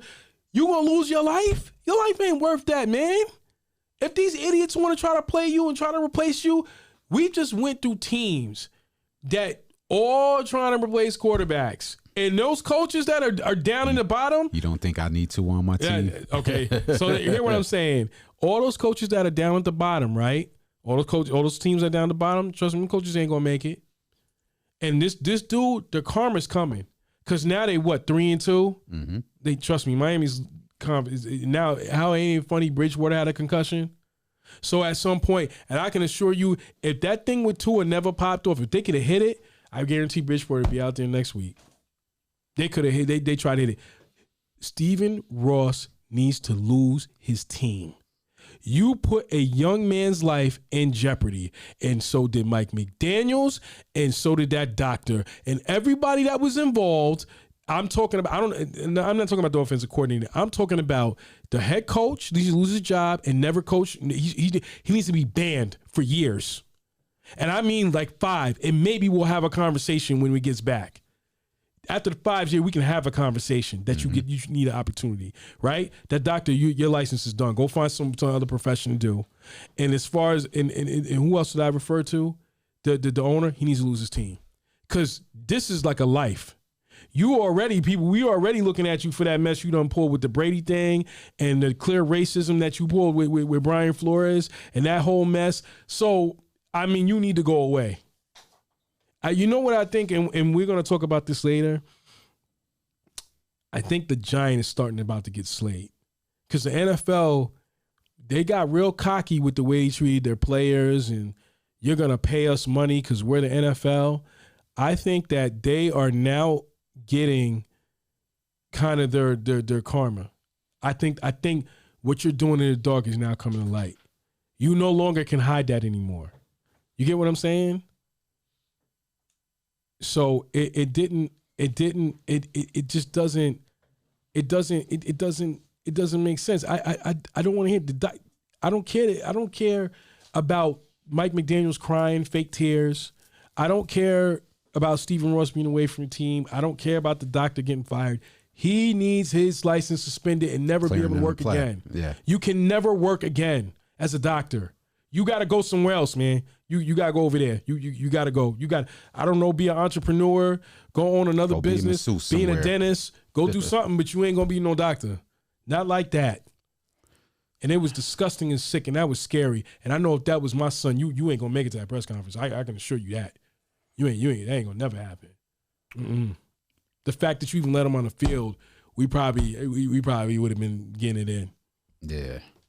You know. So we got a couple more NFL topics to talk about before we go to which one do you want to do? Snyder. You want to talk about Daniel Snyder? Okay, so yeah. Okay, so because I think I sent, because I had a whole lot to say about this one. So Daniel Snyder, in his recent one, which God knows, it says here that the Washington Commanders owner Daniel Snyder is in a great deal of trouble, with investigations coming at him from all directions. Snyder, who has owned the Commanders franchise since 1999, is facing allegations of sexual harassment, financial impropriety, and toxic culture, all of which threaten his future as team owner. In fact, ESPN reports that many league owners want Snyder removed as owner of Washington's franchise. But Snyder isn't just sitting back and watching this unfold. No, the Commanders owner looks like he's going to fight and fight dirty. It also goes on to say Snyder claims to have dirt on NFL Commissioner Roger Goodell and the owners, such as Dallas Cowboys boss Jerry Jones. Oh, this is getting interesting, buddy. And here's what Snyder allegedly said to a close associate, according to ESPN. Snyder recently told a close associate that he has gathered enough secrets to blow up several NFL owners, the league office, and even Commissioner Roger Goodell. What did Nino Brown said? This is bigger than Nino Brown. This is bigger than Nino Brown, buddy. Facts. So he's holding the Joker, the Deuce, the Wild Ace. He's holding all the keys. Yeah. Yes. Doesn't this talk to what Stephen A. Smith said? Mm-hmm. Oh, when we talked about M.A.U. Doka, we had to put him on blast. We had to put him on Front Street. Rightfully so. But what did Stephen A. Smith said? You'll be surprised about the dirt that goes on behind the scenes that you guys are not hearing names and being put out on Front Street. Yeah. Now we get here to the NFL, and he's saying he got the big deuce. Yep. He got the deuce. Yeah. Oh, he got dirt on Roger. What do you got on Roger Goodell? Yeah. That we don't already know. Really? The league. No. You gotta understand. It's one thing to have stuff on teammates because there's certain things that teammates can do. It's another thing to have something on a coach. It's another thing to have something on the commissioner of the league. That means he got to be doing something really racist behind the scenes that nobody knows about. I want this to leak before the collective bargaining agreement comes out, because that's the only thing that's going to save these players if some ish like that leaks. Yeah. You players better hope whatever he has, he throws that big deuce on the table. Yeah. Go ahead. They've been wanting him to get rid of the team. From the reports, it's that, like we just read, the owners been wanting him going. They say, yo, we can't. You keep bringing bad business to the league. In other words, he's just kind of being brash with his. So he's just kind of like, well, I'm Daniel Snyder. I own a team. He had a toxic culture. There's a lot of toxic stuff that goes on in those teams. We've seen, I'll never name names and teams, but I have seen it firsthand. So understand, I'm not understanding why, like you want him going. You want him going. It's going to come with a price. If you put him out the league, it's going to come with a price. And I can tell you now, it's going to come down. It's going to come heavy, and it's not going to go away. The NFL is on one, they're about one incident away from everything getting exposed. There's something that's going to come out. This is what I'm saying. We just talked about the Miami Dolphins. We talked about a bunch of teams. You know what? Hold on. Go ahead. We're at the tipping point with the NFL. We're at the tipping point, man. And I hope it comes out before the collective bargaining, because that's the only thing that's going to save these players. I want you to remember, as a side note, John Gruden in his situation, he made those comments in those emails. And the NFL, I think the NFL Players Association never got all the emails. They never got everything.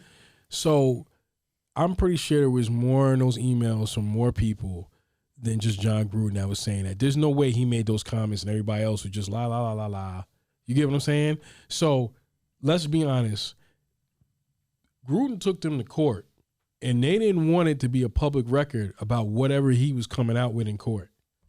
I want to just leave that there. So now fast forward. They kind of want Gruden to go away. Notice how that's been quiet lately? They don't really want they want Gruden to go away. That's what they want him to do. But his thing is, no, you threw me out on the bus and ruined my career, and now I'm gonna put you out there. And the NFL has been fighting to shut him down. So now fast forward, Snyder, they're trying to do the same thing to him. And remember what we just talked about with the Phoenix Suns. The only reason he got put out was because the sponsors were starting to threaten him. It wasn't the owners. You think the owners wanted him to leave, but he was like, "Oh no. If you do this to me, I'm gonna tell the public what you really think about these players." Which I'm pretty sure the N-word's being used. There's nothing new. We already know again. I don't care if Eric Thomas do motivational speeches for Dan Gilbert. That was so much of calling LeBron, but the N-word. Neither here nor there. The point I'm making is, I'm starting to see, like, things are starting to leak. And at some point, it's like putting pressure. It's like when the feds come knocking on the door, somebody gonna crack. So if you put Snyder out there, it's the way of like, let me put this in the best way of a street term in hip hop culture. Sometimes I felt like I couldn't win a battle, what situation I was in. I ain't gonna say no names or whatever it was, but I knew how to do damage. Even if you try to get at me, I'm going to make sure there's going to be damage done on your side. So you can either take the chance to leave me alone, or you can be a big bad guy and do what you're going to do. It's going to cost you a lot. Even if you win, it's kind of like, even if you win, you lose. Let me put it to you this way. You might get me, but you're going to walk out with some CTE. Mm-hmm. That's going to last you a long lifetime. It's not worth it.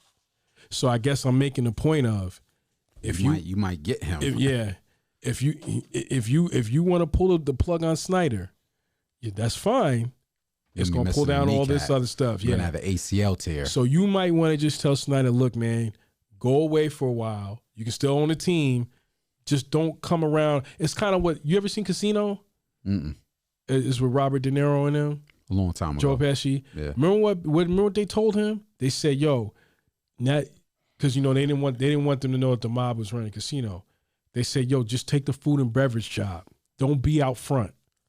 So if you don't be out front, we'll be okay. Just take the food and beverage job. He didn't want to do that. He wanted to go be out front. So it kind of just put him in a worse situation. And I kind of feel like that's the thing is with him. I think the NFL is probably telling him, go sit in the background and let your wife run the team. Because it don't look good, and I'm telling you, you're putting us in a bad spot. And he's like, no, I'm the owner. I want to be in the front. And if you don't let me be in the front, I'm going to go kicking and screaming, and I'm going to bring you down right with me. It's bigger than Nino Brown. What'd he say? He said, you see that back there? Yeah. Yeah. I got to go watch New Jack City, man. Yeah. Once again, we're giving our age with that. If I was Snyder, I would take the food and beverage job. Because I think either way, he's going to lose. And even if he will hurt them. He will hurt them. But football will go on. And you'll still lose your team. So if you got to sit in the background, man, just sit in the background. But, Snyder's had a toxic culture. And that a lot of those emails were sent to, that thing with Gruden was sent to his president of the team, Bruce Allen, and Jay Gruden, who we also know is linked to some very goofy behavior. Nothing proven, but goofy, right? Mm-hmm. So let's make this clear. You had a team president that was involved in those emails with Gruden. You had a coach that was the brother of Gruden that clearly has been accused of some similar type of behavior. That seems real goofy. If I want to go like white sheet goofy, let's say that, right? You had to be in that room. You had to be in that room with those conversations. I'm not blaming them, accusing them of nothing. Don't tell me that you didn't know that was going on. So now you getting exposed too. You get where I'm going with this? So I do. So I think what we're starting to see is some things are going to come out. And at some point, the NFL can't keep throwing dirt over it. It's going to come out one way or the other. So we got a few more topics to touch on. Yeah. Did you want to keep talking about Washington? I mean, Nah, I'm good with that. okay. Did you felt okay? Okay. All right. Yeah. All right. So we got a few more topics, but we got two main important topics that I see on that list. We got Draymond, then we got the other thing, the audible that we talked about. Mm-hmm. I know you had something else. I don't know if you want to stick with that or you want to go to Draymond. I'm trying to look. Ron. Yeah. Let's go. That's gonna take real quick. Okay. So, we're not done with Washington yet. Because that was just the prequel. That was the appetizer. That was the prequel. Okay. So now the bigger thing, not the bigger thing, but I think they're playing tonight too against the Bears, but I don't really care. So and then I don't whatever. So they're playing the Bears, and the Bears, Washington was asked because they're down at the bottom. The Giants are 4-1, the Cowboys are 4-1, the Eagles are 5-0. The Washington Commanders are 1-4. So Monday, Ron Rivera, the head coach, was asked, why are you at the bottom as opposed to these other teams? And what makes it look bad is the fact that the Cowboys don't even have their starting quarterback, and they won 4 straight. And the only thing he said was quarterback, is to play at quarterback. He literally threw Carson Wentz right under the bus. He said the quarterback play is what dictates how teams are successful. Right? And I get where he's coming from. Now, to be fair, Carson Wentz, he bombed in Indy, and the owner came out and talked about Carson Wentz's behavior and play, and he didn't want him. He said, we got to get him out of here, right? Prior to that in Philly, there was reports that the locker room was divided with him because a lot of people were like Nick Foles playing with Nick Foles, and they did with him because of his attitude and his behavior, right? It seems like everywhere Carson Wentz goes, I don't hear too many people. I think what we also need to look at before I talk about Ron Rivera is nobody from the players stuck up for him. Sometimes, and you notice you follow basketball and football, the players will come out and support, right? Yeah. And they'll be like, that's my guy. I'm rolling with him. I'm playing with him. I'm doing whatever. I didn't hear anybody from Indianapolis speak up. I didn't hear anybody from Philly speak up. And I haven't even heard one player from Washington speak up after Ron Rivera made that comment and saying it's not all on Wentz. We all as a team have to do better, and maybe we haven't made him play to the best of his ability. No, not one player said anything. Now, don't tell me it's because of Ron Rivera. Somebody could have leaked a comment and let that leak out. Not one player stuck up for him. That tells me a lot. That's one. 2, even if that's the case, why would you as the head coach throw your quarterback under the bus? Don't tell me that you got stuck with Carson Wentz. You're the head coach. I know you wanted him there. Mm-hmm. I know you wanted him there. He got there and maybe he ain't producing now, and you want to throw him under the bus? I don't understand that.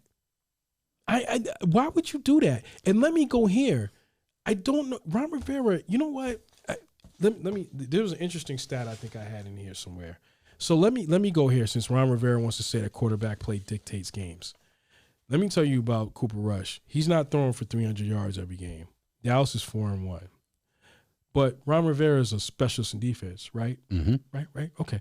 So he's the head coach of Washington, right? So in the division, the Dallas Cowboys are ranked 4th in defense, right? 4-1 record. Also, the Philadelphia Eagles, who are undefeated, are 7th in defense in the league. And the Giants, who are playing with Daniel Jones, are ranked 9th defense in the league. Shout out to the Giants. All 3 teams are in the top 10 in defense. And the head coach of Washington, who was the defensive coordinator, the used to be a great defensive specialist, is ranked 22nd in the league. God. I guess maybe, just maybe, it's not just the quarterback play. Just maybe it might be you. That's what I was going with. When you don't want... Do you see where I'm trying to go with this? I haven't seen this. It's happened in NBA before. I just can't think of it right now. Mm-hmm. I want to say Doc Rivers kind of did it a couple seasons ago where he called out a player and everybody's like, Simmons, I think you want to look at yourself. Mm-hmm. Normally coaches do that when they want to absolve themselves from being held accountable. That's my only take on that. Yeah. So I just want to say that Ron Rivera knows better, and he's been in this league too long. And you know what? The way you handle Cam Newton, and after that, he had Greg Olsen at tight end, and he had Steve Smith, I think, 1 year, but Cam Newton's never really had a guy. He's never gonna get a DeAndre Hopkins or what is the dude that's in Philly, and Dallas has CeeDee Lamb, and and Giants. I mean, they got Saquon Barkley. Washington has some pieces. They got #1 draft picks on the defensive line, and you're ranked 22nd in defense. You're ranked 22nd in defense. It'd be one thing. It'd be one thing if you was in the top 10, like the other 3 teams in the conference, and you'd be like, "Yo, Carson Wentz is killing us," and yeah, he is playing bad, but you can't talk. It's like what you said about the Steelers. That's like Chase Claypool saying, "Yo, why'd you put Pickett in here?" And you dropping all the balls, man. Thank you. You can't be talking like that. You can't do that. You might be the main one to get in the back and keep your mouth Tomlin shut. can say something like that, or maybe Najee Harris, but you can't say that. So it's the same thing around Rivera. You might want to focus on, and you better beat the Bears. They in there with what's his name, with the second-year rookie, which really this is his first year because now he has a new head coach, but we ain't gonna go there. That's for another day. But you better beat them. And on top of it, now mind you this, look at the black cloud that's over Washington. You got an owner. It's been over Washington. You got an owner that's ready to snitch. Let's just call it what it is. You got an environment where women were feeling harassed, and they said they was feeling tense in the work environment. Racism was being run rampant in there also, which was no shock. And then on top of all that, you got the coach calling out the franchise quarterback. My God, man. And on top of all that, y'all at the bottom of the conference. It's about the thunderstorm. Forget the black cloud. Yeah, thank you. Thank you. And there's no light at the end of the tunnel. Shout out to the Commanders, though. Yeah. Yeah, shout out to them. You want to travel over to NBA land? Yeah, I think that's where we're going next. Okay. So, in our bye week, obviously, if you're an NBA fan, there's been a lot of stories. Obviously, we're in preseason right now. But there's drama over in the defending champs land over in Golden State. Mm-hmm. So, everybody already saw the footage. Draymond did not pull out. Sucker punched him.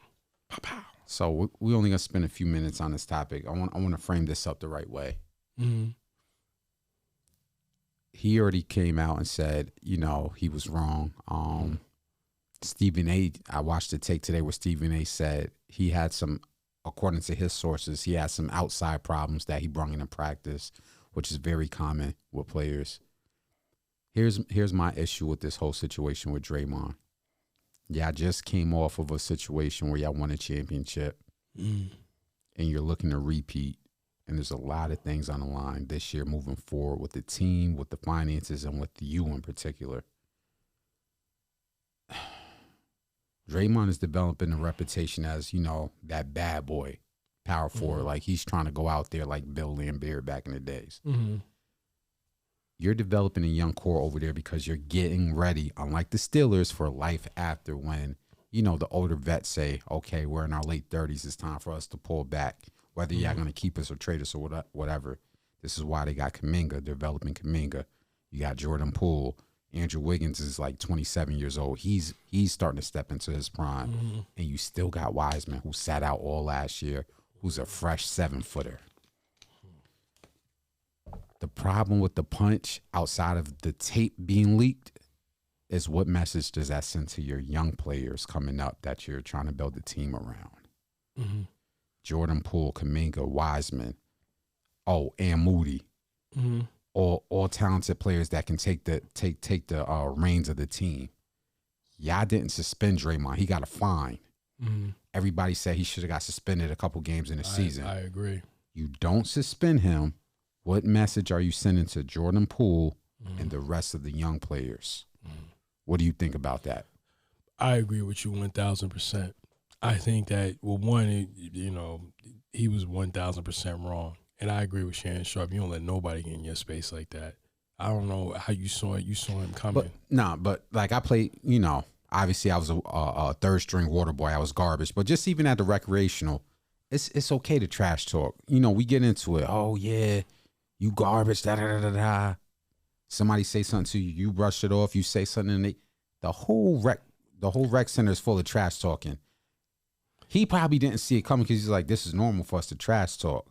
This is why Stephen A. Smith said it's bad on him because he brought something on the outside into him with practice and let it out on Jordan Poole. Mm-hmm. Well, go ahead. And also, I was 1,000% wrong, and I don't think it would be as crazy as it's gonna sound. It wouldn't look as bad if that video hadn't came out. That's bad, and that's really bad. See, but this is the thing.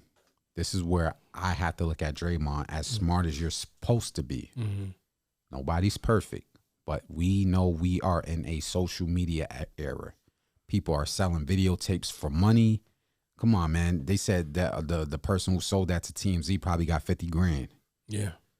We're in a social media era. Yeah. You have to police yourself. Yo, we gonna do this. We gonna go in the locker room where ain't no cameras at. Mm-hmm. I might smack you in the back of the head in the locker room. Mm-hmm. I'm gonna do. You know how many media is on that floor?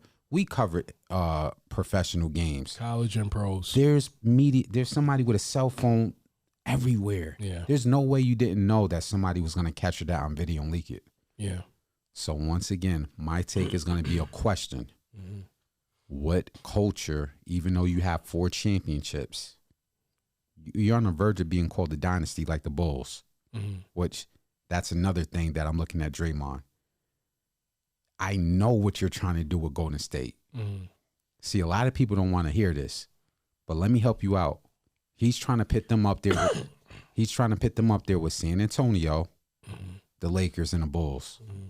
That's where that's the realm he wants to mention that. But before this, what did you do to Kevin Garnett? Yeah. You chased Kevin Garnett out with your mouth. Yeah. Now you got a young player that's on the verge of signing an extension and you black his eye and knock him out. Mm-hmm. You're actively tearing apart a freaking dynasty. Mm-hmm. One person. Do you hear anything about Klay Thompson knocking anybody out? Nope. Do you hear anything about Steph Curry, the finals MVP, ever getting into it with anybody? Yeah. What about Andre Iguodala, the veteran? Yeah. Never heard nothing. No. But with you, there's always something. Yeah.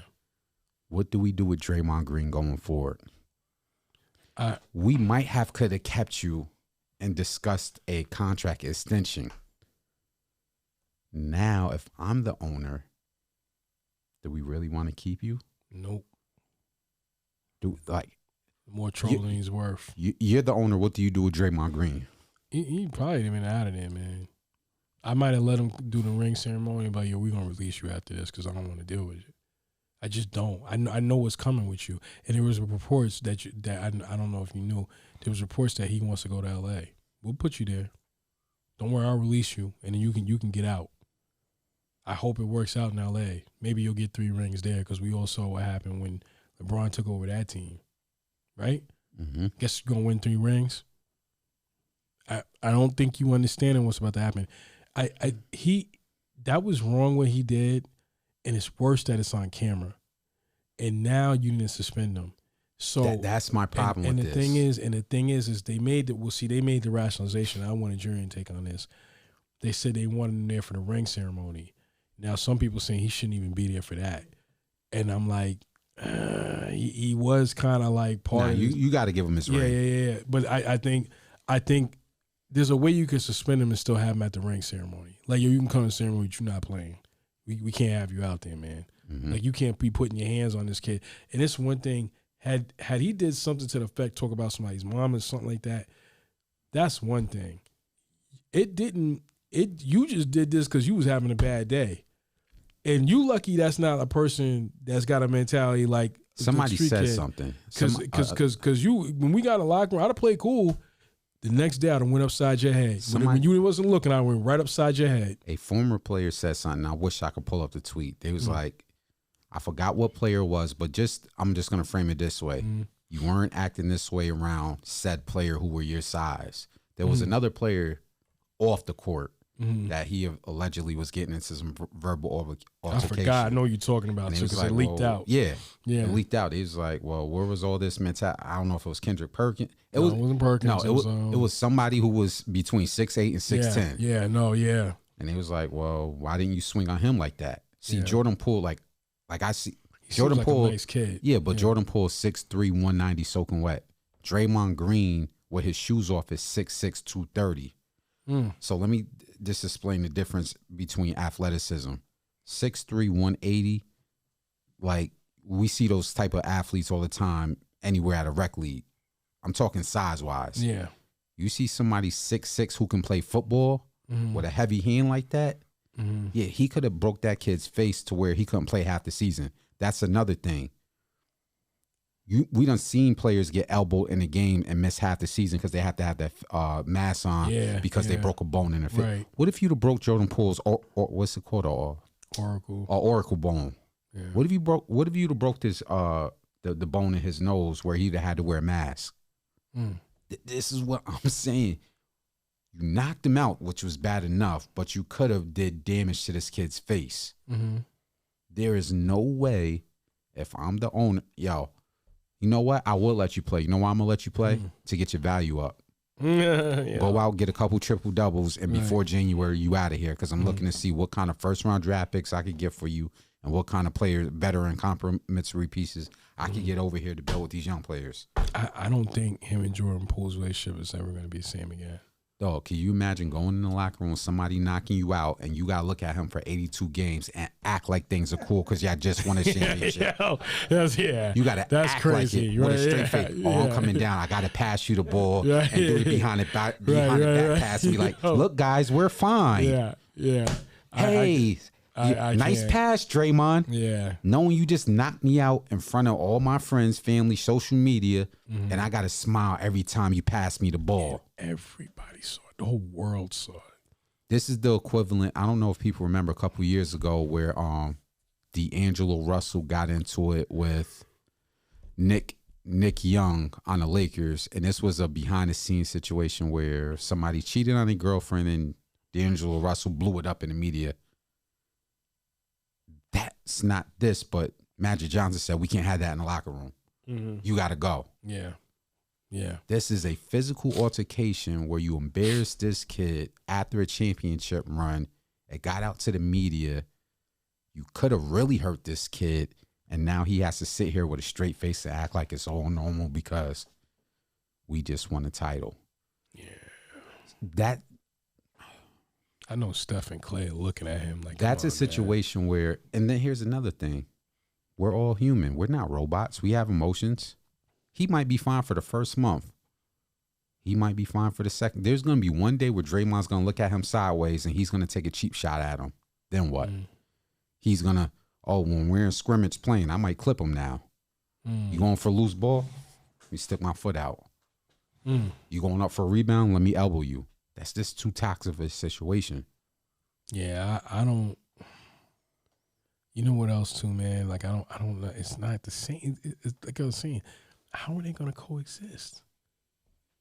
I don't even understand. Let me ask you. We never played professional sports, even high level college. Your teammate knocks you out on camera. What are you doing the next day in practice? I'm probably catching them. So either I'm going to catch them. You know what I'm going to do? You know what? Here's a take. And again, Enveonline is not promoting violence. This is purely hypothetical. I'm Jordan Poole. I know I'm looking for a contract, but I'm sorry. I'm going to force the owner's hand. You didn't suspend him. Let me see if you suspend me. Next day at practice, everything's getting thrown at him. Chairs, all that. Yeah. Now, I want you to tell me when you pull me in the office after you kick me out, when you pull me back in the office next day, I want you to explain to me, are you going to suspend me? Because I'm going to look you dead in your face with my agent and say, well, you didn't suspend Draymond for what he did to me. Wow. Jeez. Very next day, I'm going to act like everything. Hey, Steph. Hey, Clay. Right. Hey. Whole chair flying across. What about? You throwing chairs in practice? Well, they ain't suspend him. I don't know how this is going to. And you know what else? Not that you're missing it. What if some of the players, and you said being human, what if some of the players saw that and was like, I ain't rocking with this dude, man? That's what I started the conversation. The younger players. See, he's in the age range of he hangs out after practice because of his age, right. Probably with Andre Iguodala, Klay Thompson, Steph. I'm not saying he's not a team-oriented guy, but normally with your age, that's who you're going to hang out with. You're going to hang out with your peers around your age. Those 21-year-olds ain't trying to hang out with you after practice. And they saw that. And they probably looking at you like, I wish you would. James Wiseman is 7 foot. He's 22 years old. He's 230 pounds. What do you think he's thinking in his head? In his head, he's probably thinking, I can't say the word, but you know what I'm getting at. I wish you would. Yeah. I'm going to give you everything you asking for. I'm 7'1". I'm 230 pounds. Facts. I dare you to swing on me. That's exactly what I'm thinking. Same thing with Kuminga, who's 6'8". Same thing with Moody. See, that's who I want to see you swing on. Yeah. You swinging on the 6'3" guy that's 190. Yeah. Yeah, I don't know how you thought that was okay. That was beyond me. I don't know what he was thinking. Like I'm saying, that's gonna cause a split within the team. It's hard to go back in that locker room and then you see him and you like, I don't even like this dude. So now you got younger players or whoever was rocking with Jordan. That's my take. The younger players, that's going to cause a split with the younger players because they're going to look at the ownership like y'all not protecting us. How many players on the roster? How many players on the roster? 12 to 15. You want to say 15? Right? So maybe you got like six to 7 players that just don't want to be around this guy.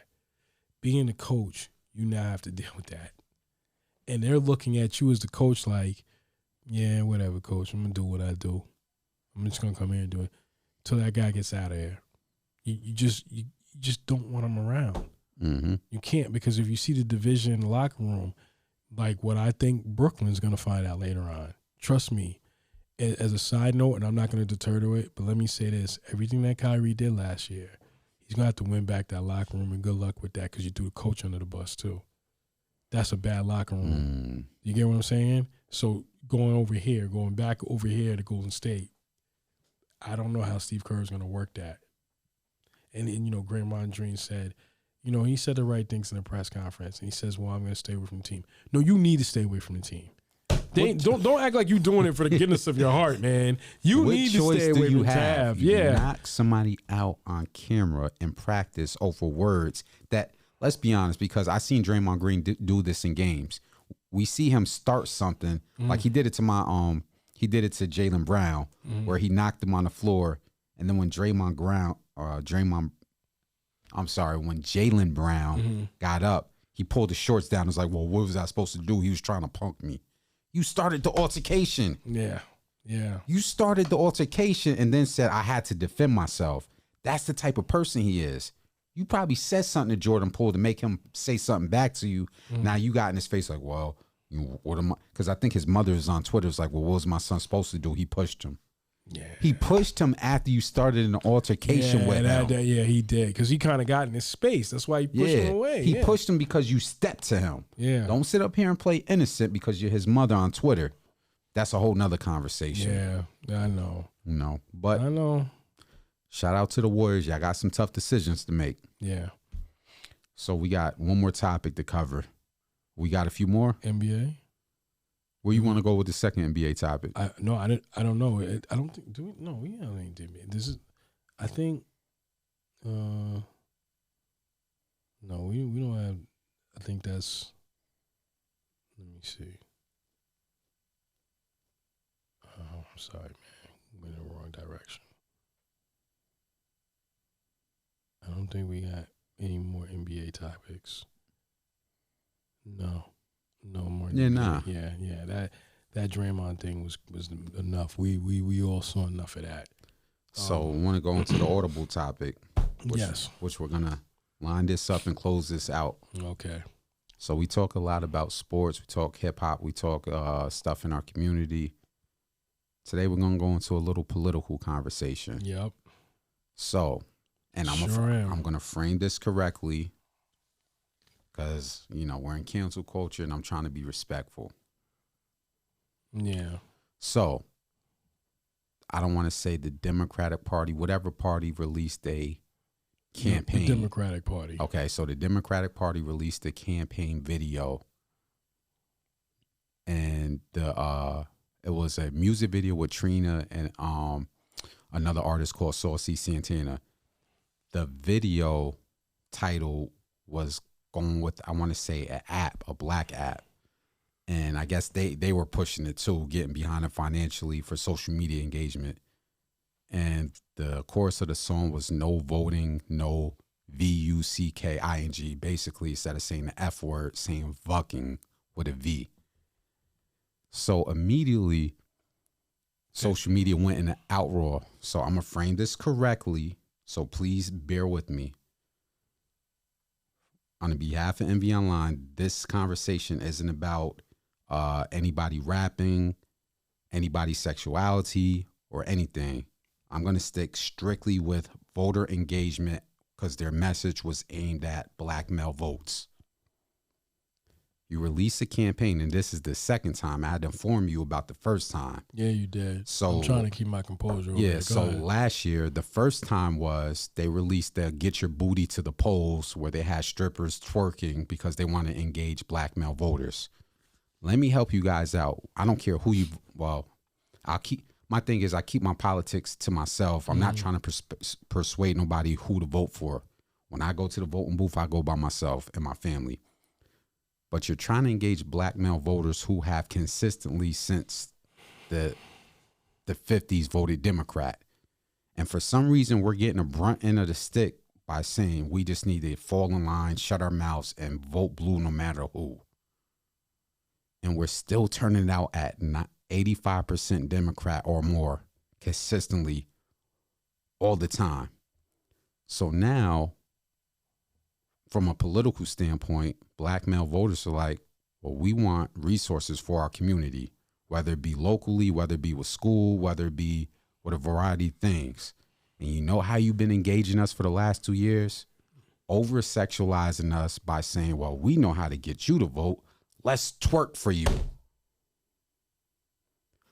That was last year. This year, let's get a rap video saying no voting, no fucking, basically saying we're withholding sex because that's what you care about. Even though we consistently put our intellectuals out there and saying, no, we're not some over-sexualized male base. We know what we want for our communities. This is what we want. Stop treating us like this. No voting, no fucking. There's so many layers to this. Before we go in, what's your take? So I'm going to start off with using words like stupidity, ignorance, and bucking. Those are 3 words I'm going to use.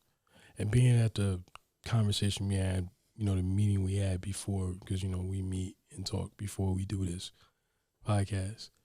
I don't care what your sexuality is. I don't care what you do. Us as people of color, especially black people, I mean, really, that's what you think is going to get at. Let me go here. I'm getting tired of the representation that's so-called being a voice for people of color. Let me make this clear, and I can speak for me, and I can speak for Enveonline. That is not a representation of people of color. That is not a representation of black men, and I don't care what you are.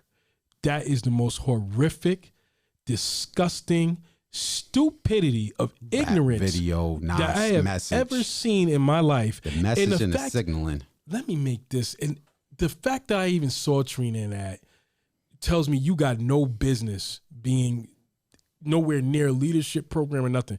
Now let me say this. I'm not judging this off her career because she represented a fan base and represented, I think there's nothing wrong with who she is and who she was and what the music she made, right?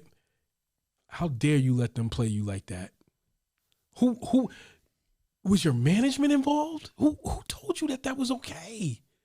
When is it going to be enough to not be bucking? I hope they paid you millions of dollars because I don't understand why you would even let something like that and be a part of something like that. Why? Why would you do that? That goes and coincides with what they really think of us. It goes back to when Biden was running and they had Cardi B interviewing him. That's who you had out there interviewing? Why you ain't go get Chuck D or KRS-One? Yeah, you ain't want to do that. Or Ice Cube that had a plan and said, we want to talk to you, and you ain't want to do that. You ain't want to have that conversation. You know what you wanted to do? You want to sit there with Cardi B. And it scares me to death to think that they think they can get our culture and our people by putting Cardi B to sit across from Joe Biden. That song alone tells me that ain't nothing changed. And I didn't even know. I didn't even know about the one until you brought to my attention about this bring your strippers. See, you didn't know. Yeah. It was, and what was scary was it was at a time. I want to say I don't want to say because I want to be correct, but this was at the time where we were trying to turn Georgia blue, which we successfully did. Mm-hmm. But it was black, and no reason why I bring up Georgia because it's a big culture within the mid-major Atlanta metro area. We all know how stripping became a culture down there. Yeah. So they just threw that out there. Mm-hmm. Let's make a music video with strippers, and I'm all for that. I'm not shaming sex workers. I'm not shaming stripping culture, but that's not how you engage us intellectually as black male voters. And let me say this: you see any other race of people doing that? No. Right. So that tells you what they think of you. I don't see any group or any ethnic group who vote because the numbers, you can go on federal website and get the federal data by numbers and race and male and gender of who votes for who. Mm-hmm. Last year, we voted Democrat, black males. I want to say the numbers were between 85 and 87%, and our women voted above 90. So as a whole, we both voted above 80 some odd % for Democrat. Don't care who you vote for, your vote, your choice. You know who was, when we look at other ethnic groups, I want to say Hispanic males were voted 40% Republican, 60% Democrat. So who's the base? Who should be the base that you should be signaling to get over here? Is it black male voters or by data, is it the other group? Other group.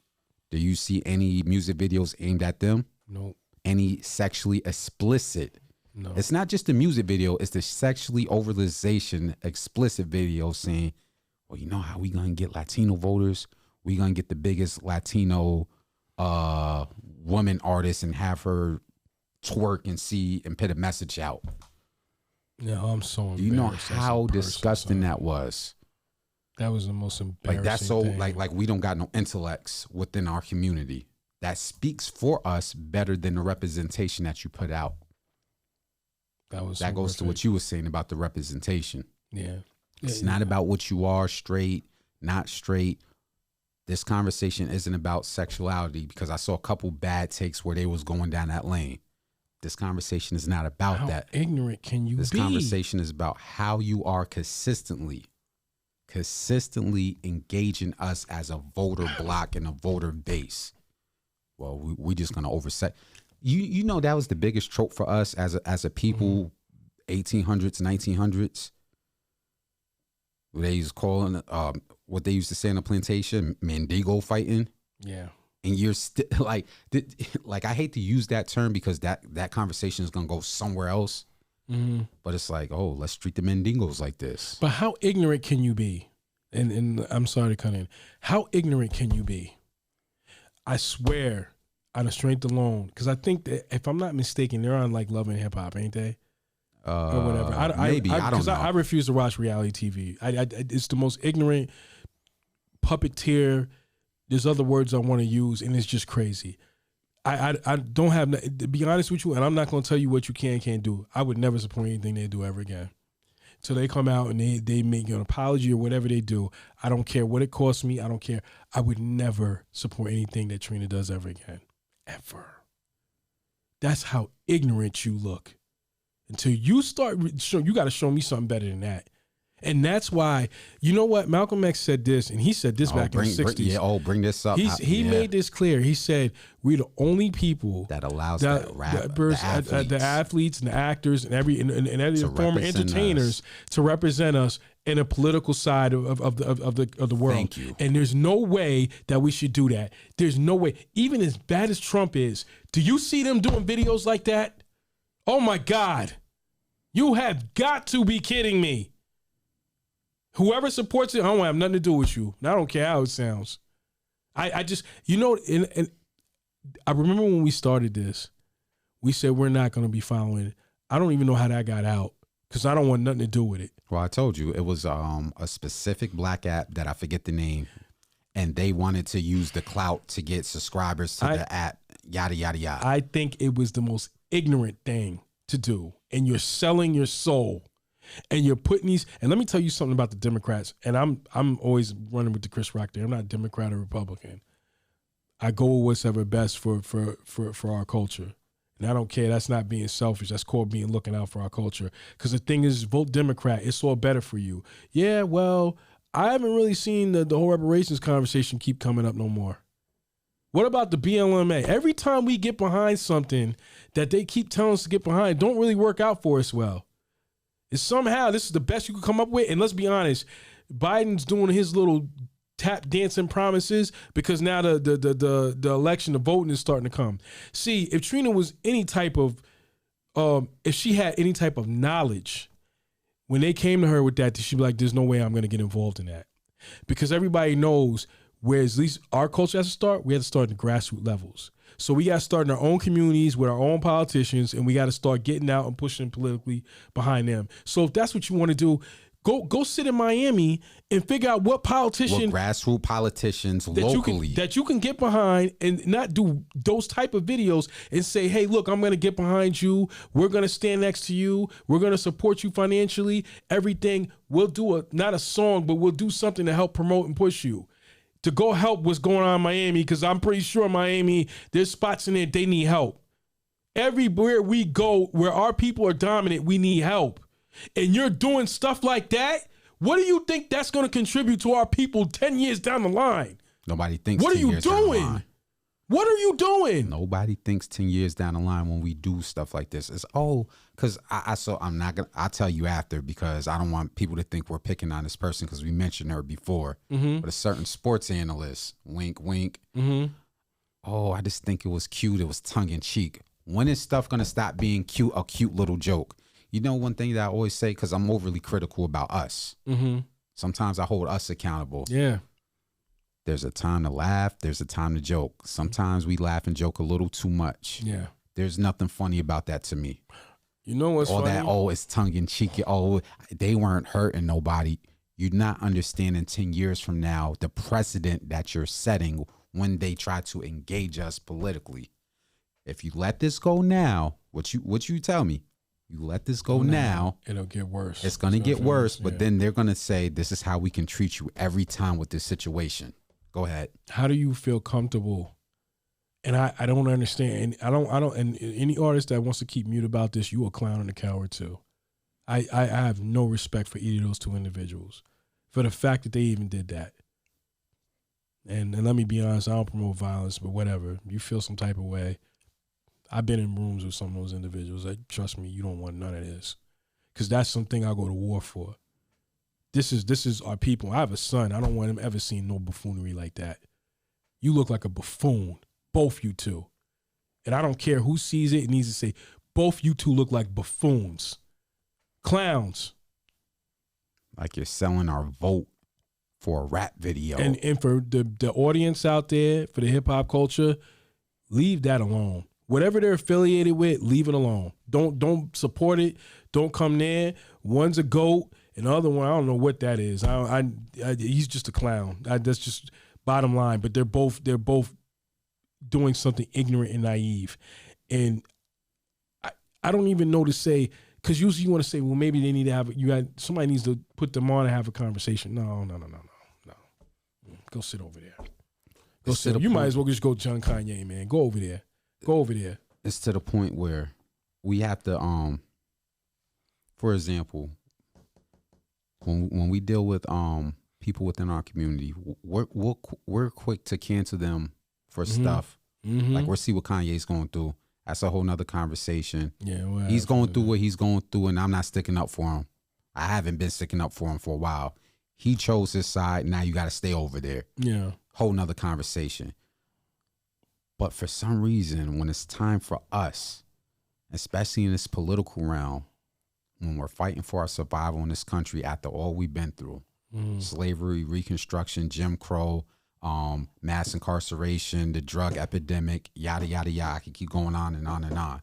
When we're trying to fight for specific resources, whether it be a local election, whether it be a federal election, right when we about to get there, somebody says, hey, let's put on a jingle and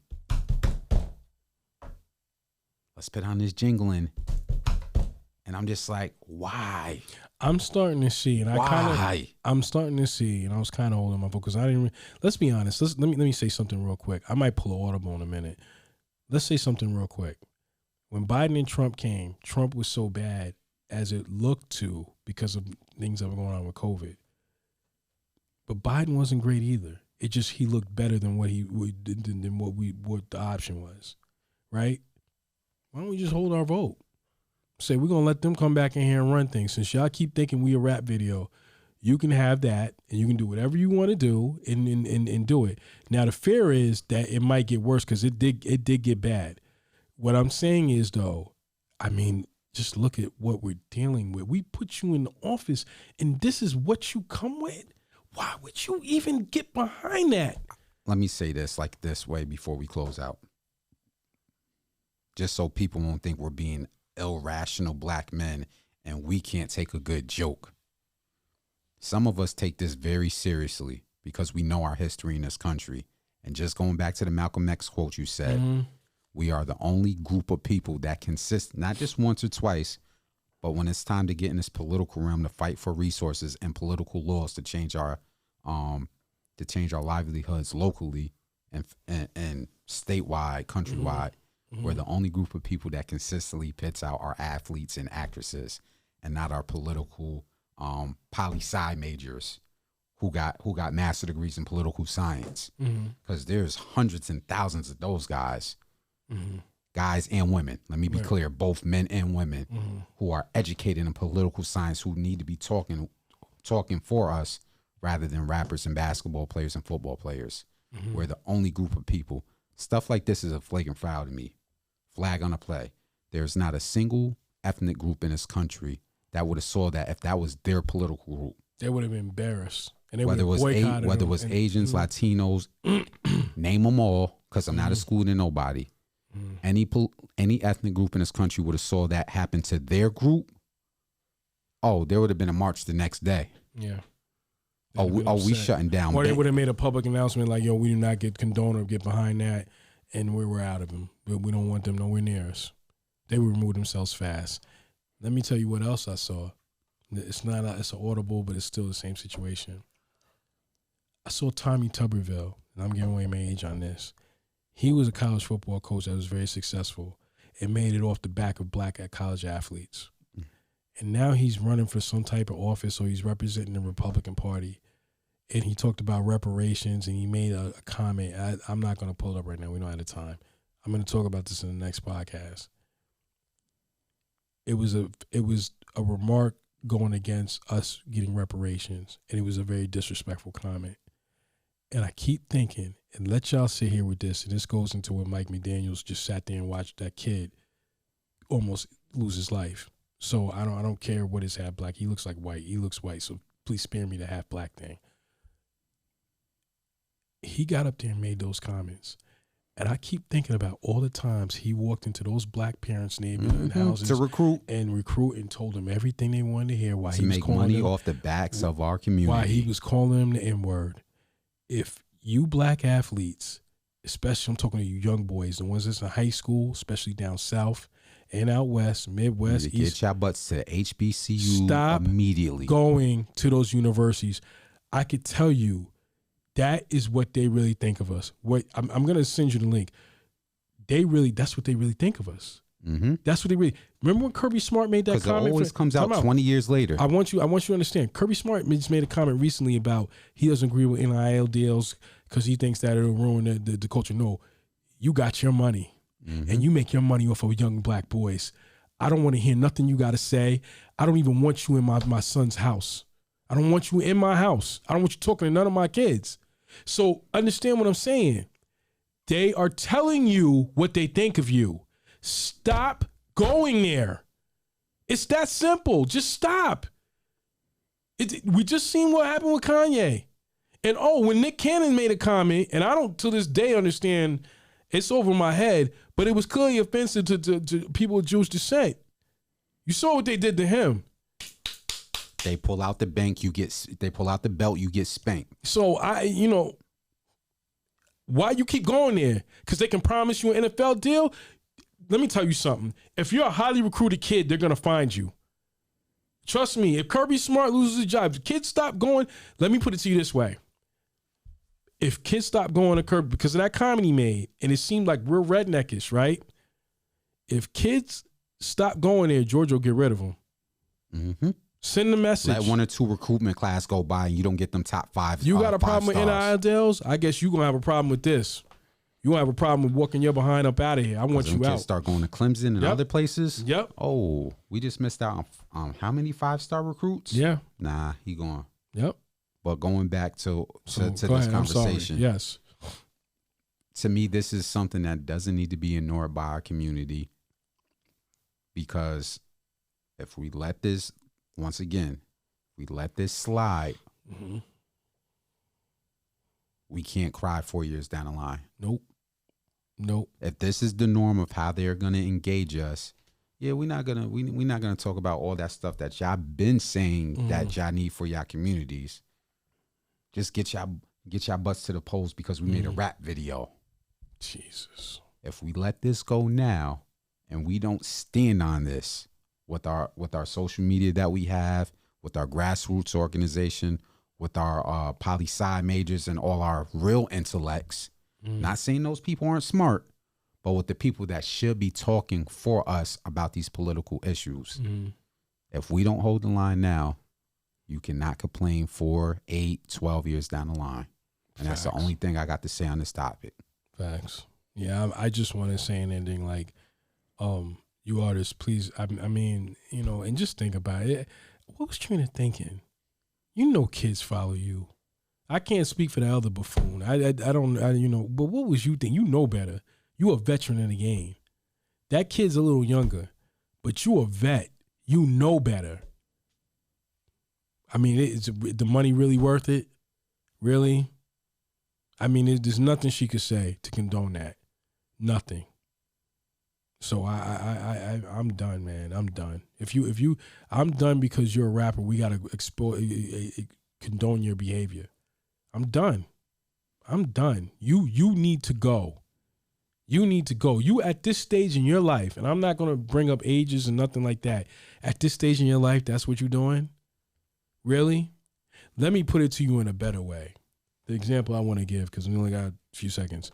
I remember a dude by the Lords of the Underground that I grew up listening to and was an ill dude on the mic. And what he's doing is what's real. And he ain't made one rap video. And he's done more in this time span of what I'm seeing him do in these past 2 years than that rap video is going to ever do. You are a clown, both you two. Both you two. And it's clownish what you did and buffoonish and it's ignorant and it's naive and it's what they think about us. I don't care what the backlash is, whatever. And if you like it, you a follower and I feel sorry for you. That's like you said, we're going to end on this. In the words of Malcolm X, we continue to be the only group in this country as a voter bloc that those out are entertainers, our actors, our athletes to represent us politically. Facts. That needs to stop. Rest in peace, Malcolm X. Super facts. And that's the end of this episode, man. We're going to come back more with more stuff next week. We got some more football, basketball, political topics, hip hop. But man, I'm just at a loss of words how we ended this on that situation because that's a flagrant foul, man. And we ain't even get into the other one. We're going to get to that next week. Yeah. We got more. All right. Man, shout out to everybody that follow us. You going to watch this on a playback. We hope you enjoy it. We'll be back next week. Salute. One. We didn't make 2 hours. I didn't think he was going to make 2 hours.